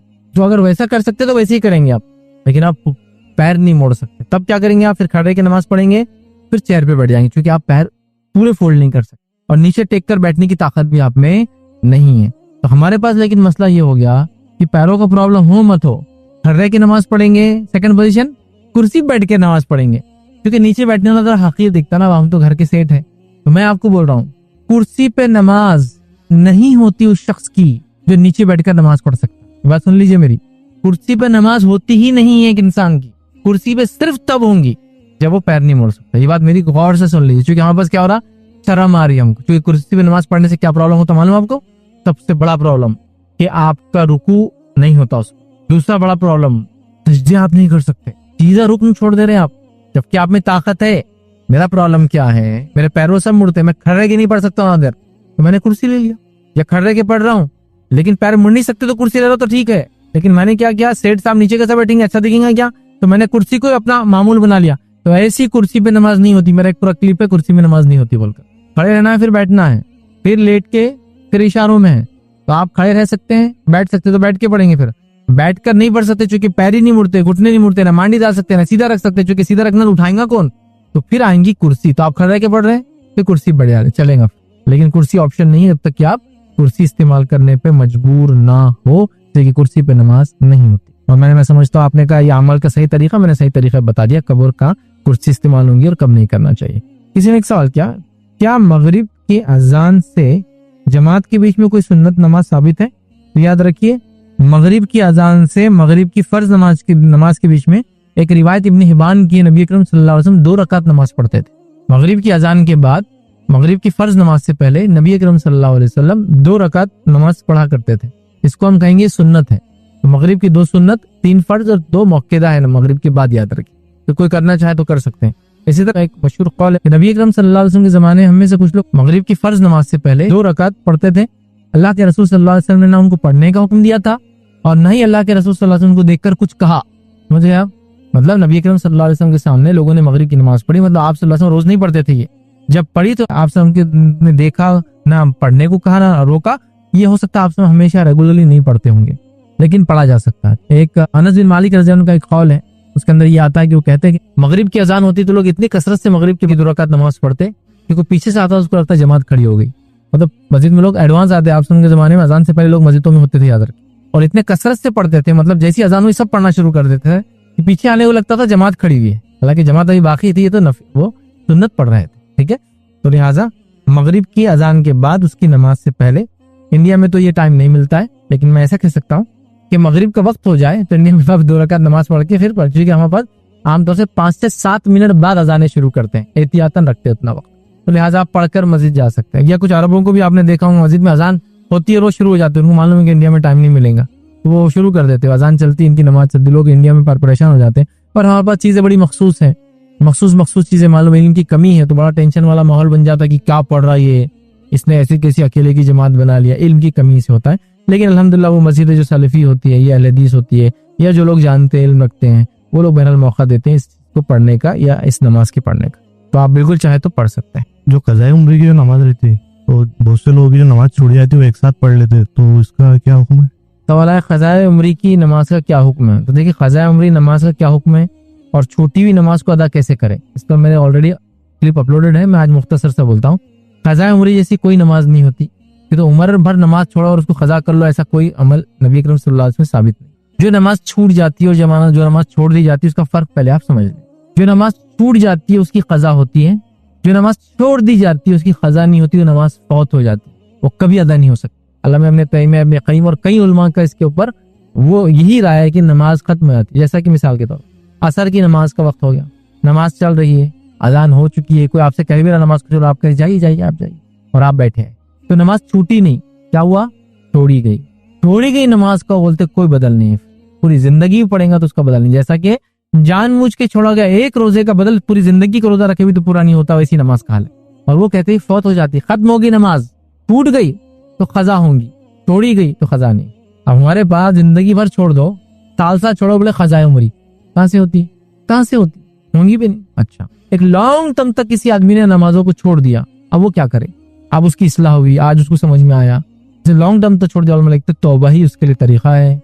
इसलिए कि ऑलरेडी जो नमाजें पढ़ना है वो कब, देखिए 5 नमाजें हर आदमी के लिए अल्लाह ताला जिसको खुशी ना दे, आसान नहीं होता पढ़ना, बोझ हो जाती है लोगों के लिए नमाजें। कितना मुश्किल जाता है ना फजर में, कितना मुश्किल जाता है इशा में, कितना मुश्किल जाता है ना, तो उसके बावजूद वो पढ़ना है। फिर अगर वो बोलेगा पुरानी भी जमा कर लिया मैंने 50 साल की या 10 साल की 20 साल की, कब अदा करें। कुछ लोगों ने कहा क्या करो, हर नमाज से पहले जाओ 2 रकात फजर की पहली क़ज़ा जो छूटी हुई है, फिर अपनी पढ़ो, तो डबल नमाज हो जा रही। वैसे ही अगर सिर्फ फर्ज नमाजें पढ़े 17 रकातें जमा हो रही, अब अगर आप और 17 मिला दे तो नहीं पॉसिबल होता है। तो तौबा उसका एक तरीका है। हाँ, जो हाल फिलहाल अचानक छूट गई, ऑपरेशन की वजह से बेहोश था तो छूट गई, वक्त पता नहीं चला छूट गई, नींद में से उठा तो छूट गई थी, सफर में पता नहीं चला तो छूट गई थी, तो फिर उसको तो आप क़ज़ा कर ले, लेकिन उम्री वाला कुछ नहीं होता। क़ज़ा उम्री डिटेल में आप मेरे क्लिप देखिए, क़ज़ा उम्री का तरीका, और दूसरा कि जो नमाजें छूट गई उसका हम क्या करें। इसने एक सवाल किया, क़यामत की निशानियां में से वो कौन सी निशानियां हैं जो सबसे पहले आने वाली है। तो देखिए, क़यामत की निशानियों में से सबसे पहली निशानी जो नबी अकरम सल्लल्लाहु अलैहि वसल्लम ने फरमाया था कि क़यामत में ऐसे है, नबी अकरम सल्लल्लाहु अलैहि वसल्लम की बासत, आपका नबी बनाया जाना क़यामत की पहली अलामत है, क्योंकि क़यामत आखिरी नबी के बाद आने वाली है। नबी अकरम सल्लल्लाहु अलैहि वसल्लम आए तो उसकी पहली अलामत आ गई साथ में। ठीक है, तो आपने फरमाया क़यामत और मैं ऐसे है, उलमा लिखते हैं क़यामत की सबसे पहली अलामत नबी अकरम सल्लल्लाहु अलैहि वसल्लम की बासत है। उसके बाद दूसरी अलामत नबी अकरम सल्लल्लाहु अलैहि वसल्लम दुनिया से जाना है, क्योंकि नबी जाएंगे तो ही क़यामत आएंगी, उसकी बात है ना, आखिरी नबी तो उसकी है। हाँ, अगर आप ये क़यामत की बड़ी अलामतें क्या है, छोटी में तो मैं बोल सकता हूँ नबी का आना, चांद के 2 टुकड़े होना, झूठ काम हो जाना, जिना काम हो जाना, मोटापे काम हो जाना, गाने बजाने का आदत काम हो जाना, गाने वालियों काम हो जाना, औरतों का कपड़े पहनने के बाद नंगे रहना, औरतों का मर्दों को माइल करने जैसे कपड़े पहनना, मतलब 50 फिर ऐसी छोटी छोटी अलामत है, मैं गिना ही सकता हूँ एक के बाद एक के बाद एक के बाद एक। तो ये छोटी है। अगर आप कहें क़यामत की पहली बड़ी अलामत क्या है, तो क़यामत की पहली बड़ी अलामत याद रखिए, आने से पहले जो अलामत आएंगी, क़यामत की बड़ी अलामत आने से पहले जो अलामत आएंगी वो है मेहदी का ज़ुहूर। हालांकि मेहदी का ज़ुहूर, मेहदी अलैहिस्सलाम का आना, ये पहली अलामत नहीं होंगी बड़ी, लेकिन इसके बाद ही पहली अलामत इनकी जिंदगी में आएंगी बड़ी वाली। इनका आना अब बड़ी अलामत के आने की निशानी है। तो अभी चूंकि ये नहीं आए तो बाकी के अब हम जाके कोई वो नहीं है। हाँ, आपको अगर शौक है सुनने का तो मेरा पूरा एक लेक्चर है इमाम महदी का ज़ुहूर, हालांकि बड़ी नहीं फिर भी हमने रखा, क्योंकि इनके बाद इनकी जिंदगी में कई बड़ी अलामतें आने वाली। फिर जो है दज्जाल का खुरूज, फिर ईसा अलैहिस्सलाम का नुज़ूल, फिर याजूज माजूज का खुरूज, और फिर उसके बाद वो 7-8 एक साथ आने वाली है। के बाद मगरिब और मशरिक और जज़ीरतुल अरब में जमीन का धंस जाना, जमीन से एक जानवर का निकलना, सूरज का मशरिक से निकलना, फिर ये काबे का खत्म कर दिया जाना, ये सब कुरान का उठा लिया जाना, उसके बाद आते हैं। तो अगर आपको पहली अलामत देखना है तो मेहदी का इंतजार करना है। मेहदी के आने के बाद पहली बड़ी अलामत होगी दज्जाल का खुरूज, दज्जाल का निकलना, फिर ईसा अलैहिस्सलाम का नाजिल होना, फिर याजूज माजूज का निकलना। ऐसा है। तो आप मेरा वो सीक्वेंस देख लीजिए जिसमें मैंने मेहदी अलैहिस्सलाम को एक सीरीज दिया, इस दज्जाल का खुरूज एक सीरीज है, ईसा अलैहिस्सलाम का नुज़ूल एक है, याजूज माजूज का एक, और उसके बाद ये हो गई तीन हो गई, और पूरी 7 बाकिया 7 अलामतें एक ही उसमें दिया, क्योंकि वो छोटी छोटी है। वक्त कितना होगा क्या होगा बीच में हम नहीं जानते, लंबा अरसा है, लेकिन बहरहाल वो छोटी। तो पहली निशानी तो मैंने बता दिया नबी करीम सल्लल्लाहु अलैहि वसल्लम का आना, बड़ी निशानी में दज्जाल का खुरूज, और वो होगा मेहदी अलैहिस्सलाम के आद। तो बहरहाल अभी कुछ भी वो नहीं आया, तो लिहाजा अभी बड़ी कोई अलामत तो नहीं है, छोटी अलामतें बहुत सारी आ चुकी। इमाम मेहदी की फौज कहाँ से निकली? देखिए सवाल है इमाम मेहदी की फौज कहाँ से निकलेंगी, तो इमाम मेहदी की कोई फौज नहीं होंगी और वो कहीं से निकलेंगी नहीं। वो खलीफा जब बन जाएंगे तो जो खिलाफत जो पहले से जारी थी वो फौज उनको मिल जाएगी। फौज पहले से थी, मुसलमानों की लड़ाई हुई, मैंने आपको जो भी वाकया सुनाया, कुस्तुनतुनिया पे लड़ाई होगी, फौज ऑलरेडी थी। फिर वो लड़ेंगी दूसरे अपने ही साथ, जिन्होंने उनके साथ मिलकर कुस्तुनतुनिया पे मदद की थी, वो खिलाफ हो जाएंगे, वहां जंग होंगी। फिर वो जंग होने के बाद फौज अपने घर आएंगी, दज्जाल निकलेगा, तो इमाम महदी की फौज वही होंगी जो उससे पहले की खलीफा की फौज होंगी। तो आएंगी नहीं कहीं से, निकलेंगी नहीं कहीं से, याद रखें। तो पहले से होंगी, निकलेगा कौन? दज्जाल। और निकलेंगी कौन सी फौज? याजूज और माजूज की फौज। तो इमाम महदी की फौज वही होंगी जो उनसे पहले के खलीफा की होंगी, वो फौज इनका साथ देंगी, फिर इनकी फौज बन जाएंगी, मुत्तकी परहेज़गार लोगों की फौज होंगी, याद रखिए, वो लड़ेंगे। तो कोई निकलने वाली फौज नहीं, निकलने वाले दज्जाल है, उतरने वाले ईसा अलैहिस्सलाम है, और याजूज माजूज की फौज निकलने वाली, खुरूज बोलते हैं उसको, याजूज माजूज का खुरूज वही होने वाला। तो मेहदी अलैहिस्सलाम की कोई फौज निकलने वाली है, कहीं से अचानक आने वाली है, कोई गुफा में से निकलने वाली, इस तरह से कुछ भी नहीं याद रहे। किसी ने सवाल किया कि एक हदीस है अस्सलामु क़ब्लल कलामी, और इसका माना होता है बात करने से पहले सलाम करो। Then why do religious speakers recite हदीस और आयत बिफोर सलाम? देखिए सबसे पहले ये है कि हदीस में बात करने से पहले सलाम करो, इसका मीनिंग है जब मैं आपसे मिलूंगा तब के लिए हो, लेकिन जब मैं खुतबा दूंगा या तकरीर दूंगा तो जब सलाम जरूरी नहीं है। नबी अकरम सल्लल्लाहु अलैहि वसल्लम ने कभी भी तकरीर से पहले सलाम नहीं कही, आपकी सुन्नत है। आप तकरीर शुरू करते इन्नल हम्दुलिल्लाह यहीं से शुरू करते, इसमें सलाम नहीं। हाँ, कुछ तकरीरों में, जुमा के खुतबे में जब आप तकरीर करते, तकरीर से पहले जब खुतबे के लिए मिंबर पे चढ़ते तो सलाम करके बैठते, लेकिन आपने कभी तकरीर से, चूंकि सलाम बात करने से पहले सलाम है, अपनी बात शुरू करने से पहले नहीं, किसी से बात करने से पहले सलाम है, ठीक है। तो लिहाजा जब स्पीकर स्पीच देते हैं तो वो सलाम इसलिए नहीं करते हैं कि सुन्नत ये है कि खुतबे के अंदर खुतबा पढ़ा जाए, ना कि सलाम किया जाए, ठीक है। तो खुतबे से पहले को करना चाहे तो कर सकता, लेकिन ना भी करे तो कोई मसला नहीं है, इस वजह से नहीं करते। लेकिन जब आप 2 लोग मिलेंगे आपस में तो पहले सलाम होगा और फिर आगे का मसला या बात की जाएंगी। As a teacher if a female has to play and do physical exercise in the playground in complete hijab in front of the male staff also kindly suggest your opinion about it. अच्छा, किसी ने कहा कि एक teacher है जो female है, पूरा बुरखे में है और एक्सरसाइज करती है, और वहाँ मेल स्टाफ भी होता है, तो इस मामले में क्या करे? तो देखिए, अगर वो कोई ऐसी एक्सरसाइज करती है जिस एक्सरसाइज के अंदर उसके पर्दे के खुलने की और पर्दे के टाइट होने से जिस्म के दिखने का मामला अगर हो तो नहीं करेंगे, अगर वैसा नहीं है तो करने में फिर कोई अर्ज नहीं।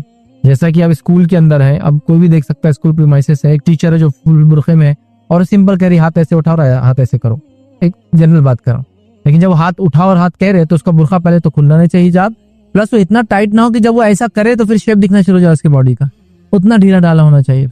जैसे एक टीचर है, वो आपको झुक कर को एक्सरसाइज सिखा रही है, but at the same time उसको इस चीज का ख्याल रखना होगा जब वो झुक रही है तो पीछे और साइड में खड़े लोगों को उसकी बॉडी का शेप ना दिखे। फिर तो बस अगर वो रेस्ट्रिक्शन अगर पूरे हो रहे हैं तो फिर कोई मसला नहीं, ठीक है। या फिर ऐसा लगता है कि नहीं ये सब मैं कंट्रोल नहीं कर पाऊंगी, लोग देखेंगे, तो फिर आप एहतियात करें, उनके सामने एक्सरसाइज ना करें। आप सिर्फ तब करें जब फीमेल हो आपके साथ, और तब करें जब गैर बालिग छोटे बच्चे आपके साथ हो और फीमेल हो। तो फीमेल तो कोई भी एज की चलेंगे और बच्चे छोटे हो तो करने में हर्ज नहीं, लेकिन वो नहीं है। लेकिन अब बच्चों का भी अब क्या बोले, कुरान ने कहा कि उन बच्चों से पर्दा नहीं जिनको औरतों की समझ ना हो, उसमें एज नहीं है कहीं भी, समझ ना हो। और आजकल के बच्चों की तो बहुत ज्यादा समझ हो गए, एडवांस हो गए हो, तो बहरहाल एहतियात करना बेहतर है। तो मैं कहूँगा एहतियात करे, लेडीज के सामने करे तो अच्छा, या छोटे बच्चे गैर बालिग जो होते हैं उनके सामने कर ले तो कोई हर्ज नहीं इंशाल्लाह। एक सोशल मीडिया पे अक्सर ये वायरल होता है कि जो दज्जाल के आने की जो निशानी है, जो टेक्नोलॉजी आगे बढ़ रही है, तो ऐसा बताया जाता है कि ये दज्जाल के आने की निशानी, तो क्या ये सही? मैंने सवाल किया कि दुनिया के जो हालात चल रहे हैं और कुछ निशानियां आ जाती है ऐसी, तो लोग कहते हैं दज्जाल के आने की निशानी है, तो क्या ये सही है? देखिए, दज्जाल के आने की निशानी से पहले मैंने कहा ना, महदी का आना जरूरी है, उसके बाद ही सब होंगी। और महदी के आने के वक्त की क्या अलामतें होंगी वो सब हदीस में मौजूद है। आप अगर वो बैकग्राउंड को देखें तो आप कभी भी ये नहीं बोलेंगे कि आज वो जमाना है। अगर वो बैकग्राउंड को देखें आप तो कभी भी आप नहीं बोलेंगे आज वो जमाना है। कैसे है? इमाम महदी कब आएंगे? चलो ये बड़ी निशानी नहीं है, लेकिन इनके जमाने में जिंदगी में दज्जाल भी आएगा, ईसा अलैहिस्सलाम भी आएंगे और याजूज माजूज भी आने वाले, 3 बड़ी निशानियां आने वाली है उनके लाइफ स्पैन के अंदर। तो ये कब आएंगे?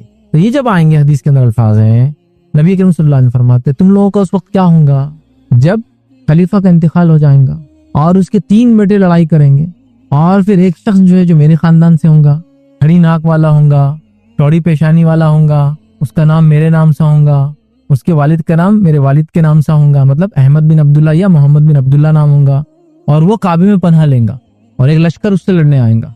जो लश्कर एक फला मुकाम पे आएगा मक्के से करीब, पूरा का पूरा लश्कर धसा दिया जाएगा। ये अलामत होंगी कि महदी हक है और इनको खलीफा बनाना चाहिए। ये हदीस में क्या पता चला आपको? पहला बैकग्राउंड, खिलाफत मौजूद होंगी, खलीफा का इंतकाल होगा, खलीफा के 3 लड़के लड़ेंगे। अभी लोग क्या करते हैं, अभी फिट करने के लिए, हाँ देखो ये किंग सलमान है ना, हाँ उसके 3 बेटे हैं, अब जब सलमान मर जाएगा 3 बेटे लड़ेंगे उसके। खलीफा का लफ्ज बादशाह नहीं, मलिक नहीं है, खलीफा। समझ रहे हो? खलीफा अलग चीज होती है और मुल्कियत एक अलग चीज है, खिलाफत एक अलग चीज है। तो बहरहाल इसके समझने की जरूरत। तो लोग क्या फिट करने के चक्कर, मैंने तो यहाँ तक लोगों को देखा खुरासान से काले झंडे निकलेंगे तो खामो खा पहाड़ों के बीच में काले झंडे लेके घूम रहे, अलामतों को ला रहे लोग। आएंगी हदीस में, इन्हों ला रहे, आप समझ रहे? और हम लग रहा है झंडे आ गए तो आ जाएंगे, तो थोड़ा सा रुकने की जरूरत है। हर आने वाली चीज को अलामत क़यामत, अलामत क़यामत, अलामत क़यामत, गजा में होगा अलामत क़यामत, फलां होगा अलामत क़यामत, सीरिया में होगा अलामत क़यामत, शाम में होगा अलामत क़यामत, लीबिया में होगा अलामत क़यामत, इराक में। ऐसा नहीं होता। अलामत क़यामत एक अलग चीज है, ये हालात एक अलग चीज है, ये हालात की संगीनी हम समझ रहे हैं। अब उसमें क्या होगा, बेचारे हमारे जो शिया भाई है उनको कुछ ज्यादा जोश और वलवला है मेहदी को लाने का, क्योंकि उनके नजदीक मेहदी का कॉन्सेप्ट बहुत अलग है हमारे कॉन्सेप्ट से। हम जो मेहदी कहते हैं ये आने वाले हैं, इनके पास मेहदी कॉन्सेप्ट ये है कि इनके एक इमाम थे, इमाम आखिरुज़्ज़मा है वो, मतलब आए तो पहले थे किसी जमाने में आज से, लेकिन गुम गए, चुप गए। जाकर कहाँ चुप गए? एक समर्रा बोल के इलाका था ईरान का, वहां एक गुफा में छुप गए थे। कौन सी गुफा भी किसी को मिली नहीं, वहां छुप गए थे। अब छुप गए, क़यामत से पहले निकलेंगे उन्होंने, हमारे मेहदी पैदा होंगे, वो कोई स्पेशल कैरेक्टर नहीं कि आसमान से उतरेंगे फला, पैदा होंगे। ये चुप गए, फिर ये आने वाले। तो ये बेचारे हर साल एक दिन मनाते हैं, उनको रो रो के गागा की बोलते कि आ जाओ वापस, हम रेडी है, हम तुम्हारा साथ देंगे। क्योंकि उस जमाने लोगों ने उनका साथ नहीं दिया था, इसलिए भाग गए थे। बाबू बोलते हम साथ देंगे तुम्हारा, आ जाओ निकल के, जहाँ भी है तुम, अब दुनिया के हालात बहुत बुरे हो गए। वो हर साल रोते धोते उसके लिए गाने बजाते, फला करते, गैदरी जमात। वो मेहदी बिल्कुल अलग है। हमारा जो कॉन्सेप्ट है वो एक नेक इंसान है जो आने वाले हैं, वो पैदा होंगे, नबी अकरम सल्लल्लाहु अलैहि वसल्लम के खानदान से होंगे, हसन रजी अल्लाह उनके खानदान से रहेंगे, ये सारी चीजें, ठीक है। बहरहाल तो एक अलग मसला है। तो लोगों ने हर चीज को अलामत ख़यान बना दी, एहतियात करना चाहिए। इससे क्या है, बहुत सारे इश्यूज पैदा होते हैं और अननेसेसरी लोग टेंशन में आ जाते हैं कि बस मेहदी आ रहे, मेहदी आ रहे, तो कुछ भी हो रहा कि बस लोग मेहदी को लाने पे तुले, दज्जाल को लाने पे तुले, याजूज माजूज आने वाले हैं, ये सब अभी नहीं है, तो काफी टाइम है, कितना वल्लाहु आलम। बट ये तो है कि पहला खिलाफत, और खिलाफत के बाद, और खिलाफत ऐसी तो नहीं होगी कि बस चालू हुई और 3 लड़के, बड़ी खिलाफत होंगी। और फिर वो जंगों के तस्करे आप पढ़े कभी, हदीस से पता चलेगा कि फिर मुसलमान ईसाइयों से लड़ने जाएंगे और फिर वहां लड़ाई होगी, और जब खिला ढह जाएगा मुसलमान जीत जाएंगे। मुआहिदा होगा कि कोई ऐसी बात नहीं करेगा जिसमें शिरक हो, लेकिन एक ईसाई फौजी क्या करेगा, खिलाफ वर्जी करेगा और कहेगा सलीब की जीत हुई। मुसलमान फौजी उसके बाजू होगा, उसको कत्ल कर देगा, मुआहिदा टूट जाएगा। अब ईसाई जो है 80 झंडे तलवाएंगे लड़ने के लिए और मुसलमान उनसे लड़ने आएंगे, 80 झंडे तले और हर झंडे के अंदर 12,000 लोग, कितने लाख की फौज होगी देखिए। और मुसलमान जाएंगे लड़ने और फिर घमासान जंग। जब ये वॉर खत्म हो जाएगा और लोग रिलैक्स हो जाएंगे, अब पहले थर्ड पार्टी से जीत गए जिसने, अब इनसे भी जीत गए, जब रिलैक्स हो जाएंगे तो एक आदमी शैतान आके चिल्लाएगा दज्जाल तुम्हारे घरों में आ गया, अब आ रहा है दज्जाल। ये भागेंगे, फिर जब दज्जाल की भागेंगे तो पता चले खबर झूठी थी, लेकिन नबी करम सल्लल्लाहु अलैहि वसल्लम फरमाया पहली खबर झूठी होंगी, दूसरी खबर सच्ची होंगी। लोग दज्जाल से इतने डरे होंगे घरों को भाग जाएंगे, फौज मतलब अभी थके हुए थे लेकिन भागना शुरू करेंगे, चलो घरों पे, दुश्मन तो खत्म होगा, दज्जाल आ गए। अभी कुछ है क्या ऐसा बताइए आप? तो कुछ भी नहीं आया। मतलब अलामत क़यामत को अगर आप पढ़ेंगे तो अल्हम्दुलिल्लाह बहुत वाज़ेह चीज है, ऐसी मुबहम नहीं है कि पेशेंट को यहाँ इसका मीनिंग वो, उसका मीनिंग वो, वहाँ ये है तो इसका, एकदम क्लियर टेक्स्ट। सुभान तो बहरहाल अभी टाइम है काफी, तो अलामत क़यामत मेरा लेक्चर देखिए, आपको इंशाल्लाह उसमें काफी रेट। किसी ने सवाल किया आज बोर्डिंग स्कूल्स में शुगर मम्मी और शुगर डैडी का कॉन्सेप्ट आम होता जा रहा है, जिसमें लड़कियां पैसों के बदले किसी लड़के से को रिलेशनशिप में रखती है, ये लड़का लड़की को पैसे के बदले ऐसा करता है। आपसे दरख्वास्त है कि किसी इसकी खबरात बताइए और पेरेंट्स और स्कूल मैनेजमेंट को नसीहत करें। देखिए जो सवाल है इसमें दो पार्ट है, दोनों को अलग अलग करता हूँ, क्योंकि पहला कॉन्सेप्ट अलग है, दूसरा कॉन्सेप्ट अलग है। अब क्या चल रहा है आजकल नौजवानों में, ये ट्रेंड्स है, ये चीजें हो रही है और ये मेरे तजुर्बात और मुशाहिदात में भी चीजें आई है, लोगों ने मुझसे बताया है, वो मैं आपके सामने रखता हूँ। पहली चीज शुगर मम्मी और शुगर डैडी एक जिसको कहते हैं बेइंतहाई गलीज और बुरा एक कॉन्सेप्ट है। उसमें होता क्या है कि एक नौजवान लड़की जो कम उम्र होती है किसी एक उम्र रसीदा आदमी के साथ जिनसी ताल्लुकात कायम करती है, उसके साथ रहती है, उससे खर्चा करवाती है, जो ऑलरेडी शादीशुदा और बड़ी उम्र का होता है, उसको बोलते हैं शुगर डैडी। इंग्लिश का कॉन्सेप्ट है। मतलब एक नौजवान लड़की एक उम्र रसीदा लड़के आदमी से ताल्लुकात कायम करती है, वजह ये कि उसका खर्चा पानी वगैरह वो ले लेता है पूरा, और ये रिलेशनशिप बोल के होती है कि शादी वगैरह मैं आपसे नहीं करूँ, कहीं और करूंगी, लेकिन आपके साथ रहूँ। और शुगर मम्मी वही कॉन्सेप्ट जिसके अंदर एक नौजवान लड़का अपने से उम्र रसीदा औरत के साथ, कोई भी हो सकती है, वेस्टर्न कल्चर में तो इतनी बुराई है कि मैं मतलब बता भी नहीं सकता। आप लोग टीवी वगैरह देखते होंगे तो उसमें वो रहता है कि एक लड़का घर पे आता है और उसकी माँ से उसका अफेयर होता है, जो कि दोस्त है दोनों। ये हालात है, वो तो मतलब मालिक बर्बाद हो गए, जानवरों जैसी जिंदगी गुजार रहे हैं। तो वो क्या करता है, फिर उस औरत के साथ रहता है, सारी चीजें करता है, ताल्लुकात कायम करता है, लेकिन उससे कभी शादी नहीं करता और वो कभी क्लेम भी नहीं करेंगी तुम मेरे शौहर बनो वगैरह, क्योंकि ऑलरेडी वो शादीशुदा मैरिड होती है। ये कॉन्सेप्ट है शुगर डैडी और शुगर मम्मी का। और ये कॉन्सेप्ट अल्लाह रहम करे, मुझसे किसी ने ये मुशाहिदात बताए, प्रैक्टिकली बताया कि स्कूल और कॉलेज गोइंग मुस्लिम लड़कियों और लड़कियों में ये चीज आम हो रही है, जो गैर मुस्लिम मर्द और औरतों से ऐसे ताल्लुकात बना रहे हैं। और ये बोल के हो रहा है कि देखो भाई अपने को शादी वादी नहीं, कुछ नहीं, मेरी उम्र 40 साल है, तुम एक 20 साल की लड़की हो, मेरे साथ रहो करो, मैं तुमको खिलाऊंगा पिलाऊंगा, मेरे पैसा होता है, मेरी बीवी से मैं परेशान आ गया हूँ, तुमको सब कुछ करूंगा, बाद में तुमको जहाँ शादी करना है करो, तुम भी अच्छी जिंदगी गुजारो, मैं भी, बच्ची का खर्चा पानी निकल जाता है, माँ बाप बोल रहे कितनी अच्छी बच्ची पढ़ भी ले रही है, खर्चा भी उठा ले रही है। ये शुगर डैडी और शुगर मम्मी का कॉन्सेप्ट। आगे बढ़ते उन्होंने कहा लोग जिनसे ताल्लुकात कायम कर रहे हैं और रिलेशनशिप में रह रहे हैं, इसका भी मैं एक बताता हूँ जो मेरे सामने बातें आई। हॉस्टल में जो लड़कियां रह रही है, एक मुस्लिम खातून ने ये बात बिल्कुल एक जिसको कहते हैं एक ऑथेंटिक सोर्स से बात मुझ तक पहुंची, वो ये थी कि मुस्लिम खातून ने कहा कि सर हमारा नंबर MBBS को लग गया है, हम जिस कॉलेज में पढ़ने जा रहे हैं गवर्नमेंट कॉलेज है, उस कॉलेज के अंदर तकरीबन 8 से 10 मुस्लिम लड़कियां, वो 8 से 10 मुस्लिम लड़कियों में से 9 लड़कियां जो है उनको छोड़कर, वो जो सवाल करने वाली लेडी थी उनको छोड़कर, उनका कहना था सारों ने किसी न किसी रिलेशनशिप बना लिया जो कि उनसे सीनियर लड़के हैं। इनका बोलना है कि हम सिर्फ घूमने तो जाते, खाते पीते तो है, और शादी तो हमारे वालिदैन जा कराएंगे, वहीं करेंगे, लेकिन ये 4 साल हमको चूंकि कॉलेज और हॉस्टल में प्रोटेक्शन चाहिए, तो प्रोटेक्शन के लिए हम इनके साथ अफेयर करेंगे। आप समझ? तो वो लड़की कहने लगी कि अब ये पूरे के पूरे उस लड़कों के साथ रहते हैं, मैं एक अकेली लड़की कैसे बचूं उस माहौल से। उनका कहना था उनकी हॉस्टल में 8 से 9 मुस्लिम लड़कियां हैं, इनको छोड़कर सबने विदिन 3 to 4 months रिलेशनशिप कायम कर ली है, उठना बैठना खाना पीना सेक्सुअल रिलेशन सब चालू है। उनका बोलना है इससे प्रोटेक्शन भी मिल रहा, खर्चा भी कम हो रहा, फला भी हो रहा। वो कब कैसे समझाए? मैं कहूंगा ये माहौल का, मीडिया का, फिल्मों का, समाज का हाल है जो इन बच्चियों पर रिफ्लेक्ट हो रहा है। बहुत डेंजर चीज है, बहुत डेंजर चीज। लेकिन क्या बोले अब और किसको बोले, कैसे समझाए और किसको समझाए, कोई मतलब इसका एक्सप्लेनेशन मेरे पास मौजूद नहीं है, लेकिन ये हो रहा है। ऐसा नहीं कि किसी एक बड़े मेट्रो शहर के बहुत ही फहिश किस्म के मुस्लिम इलाके में ही हो रहा है, ये गवर्नमेंट कॉलेज के एक टायर 3 सिटी का ही वाकया जो मैं सुना रहा हूँ। फिर टायर 2 सिटीज है, टायर 1 सिटीज है, मेट्रो सिटीज आती है उसके बाद। वो सिटीज के माहौल ये है कि लड़कियां ये सब चीजें कर रही, हॉस्टल्स का ये हाल है। तो ये बुराई इतनी आम हो चुकी है और ये कहीं रुक नहीं रही, याद रखें।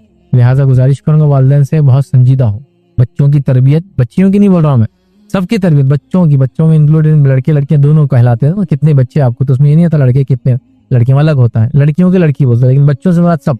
अपने लड़के और लड़कियों पे खास ध्यान दें, इनकी तरबियत करें और सबसे पहले उनको ना बोलना सिखाएं कि क्या वो हाँ बोलेंगे और क्या ना बोलेंगे, वरना बुराई इस जबरदस्त रफ्तार से फैल रही है, किसी को इंतहा नहीं है। तो ये शुगर डैडी, शुगर मम्मी और ये जो हॉस्टल के अंदर सिक्योरिटी के लिए एक बॉयफ्रेंड और फला चीज बना लेना, ये सब याद रखिए, बहुत इसकी खबात है।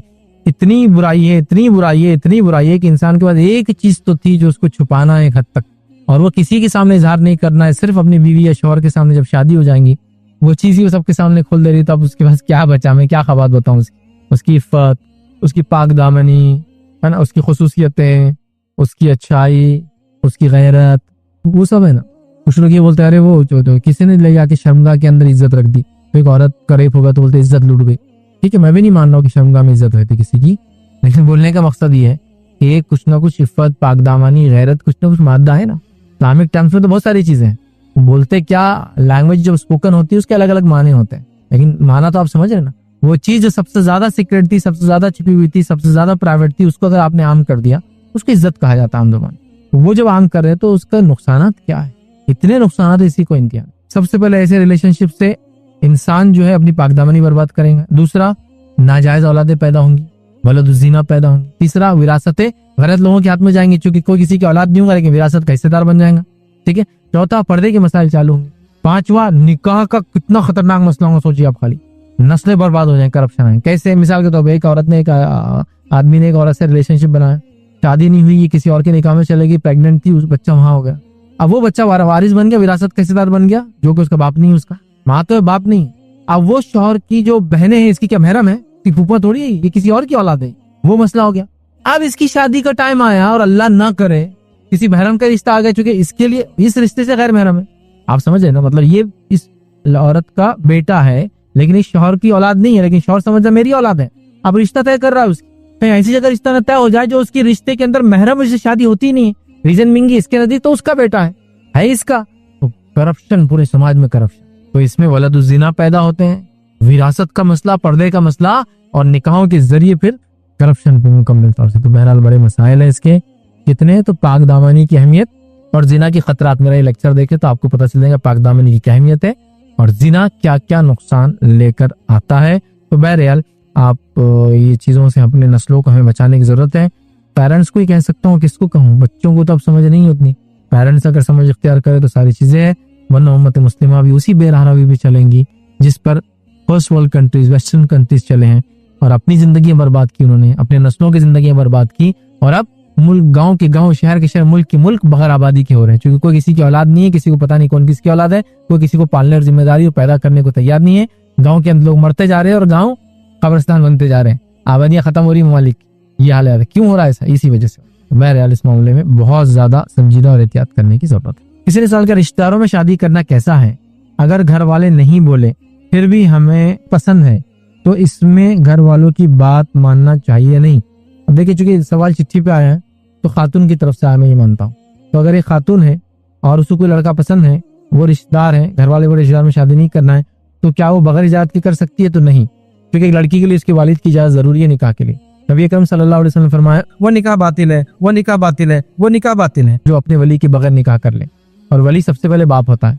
बाप के इंतकाल की वजह से या उसने किसी को ट्रांसफर कर दी अपनी अथॉरिटी विलायत की, तो फिर ये चाचा, ताया, दादा, उसे कोई ना कोई महरम के पास रहेंगे। हत्ता कि कोई औरत बड़ी उम्र की है और निकाह करना चाहती है तो उसका बेटा भी उसका वली बन सकता है। तो ये वाक़या हमको सहाबा साहबिया के दौर में मिले कि बेटे ने ही निकाह पढ़ाया वालिदा का। उम्मे सुलैम रज़ी अल्लाह अन्हा का निकाह अबू तलहा रज़ी अल्लाह अन्हु से हुआ, तो आपके बेटे अनस बिन मालिक ने निकाह पढ़ाया। हो अनस बिन मालिक, इनके वालिद इंतकाल कर गए थे और वो काफिर थे। हज़रत अनस रज़ी अल्लाह अन्हु फिर बड़े हो गए, वालिदा ने सोचा था बच्चा बड़ा होगा तो मैं निकाह करूंगी दूसरा, प्रोटेक्शन जरूरी था उस समाज में, बहुत बुराइयां थी। औरतें जो बगैर शादीशुदा होती बहुत तकलीफ होती, तो कहा अनस बड़ा होगा तो करूंगी, वरना इसका हक ना कोई मार दे। जब अनस बड़े हो गए, अबू तलहा का रिश्ता था, अनस ने पढ़ाया निकाह, तो महरम होना, लेकिन ठीक है। तो लिहाजा आपके महरम वालिद अगर रेडी नहीं है, आप घर वालों की इजाजत के बगैर शादी मत कीजिए। लेकिन अगर ये लड़के का सवाल है तो लड़के को वली की जरूरत नहीं होती है।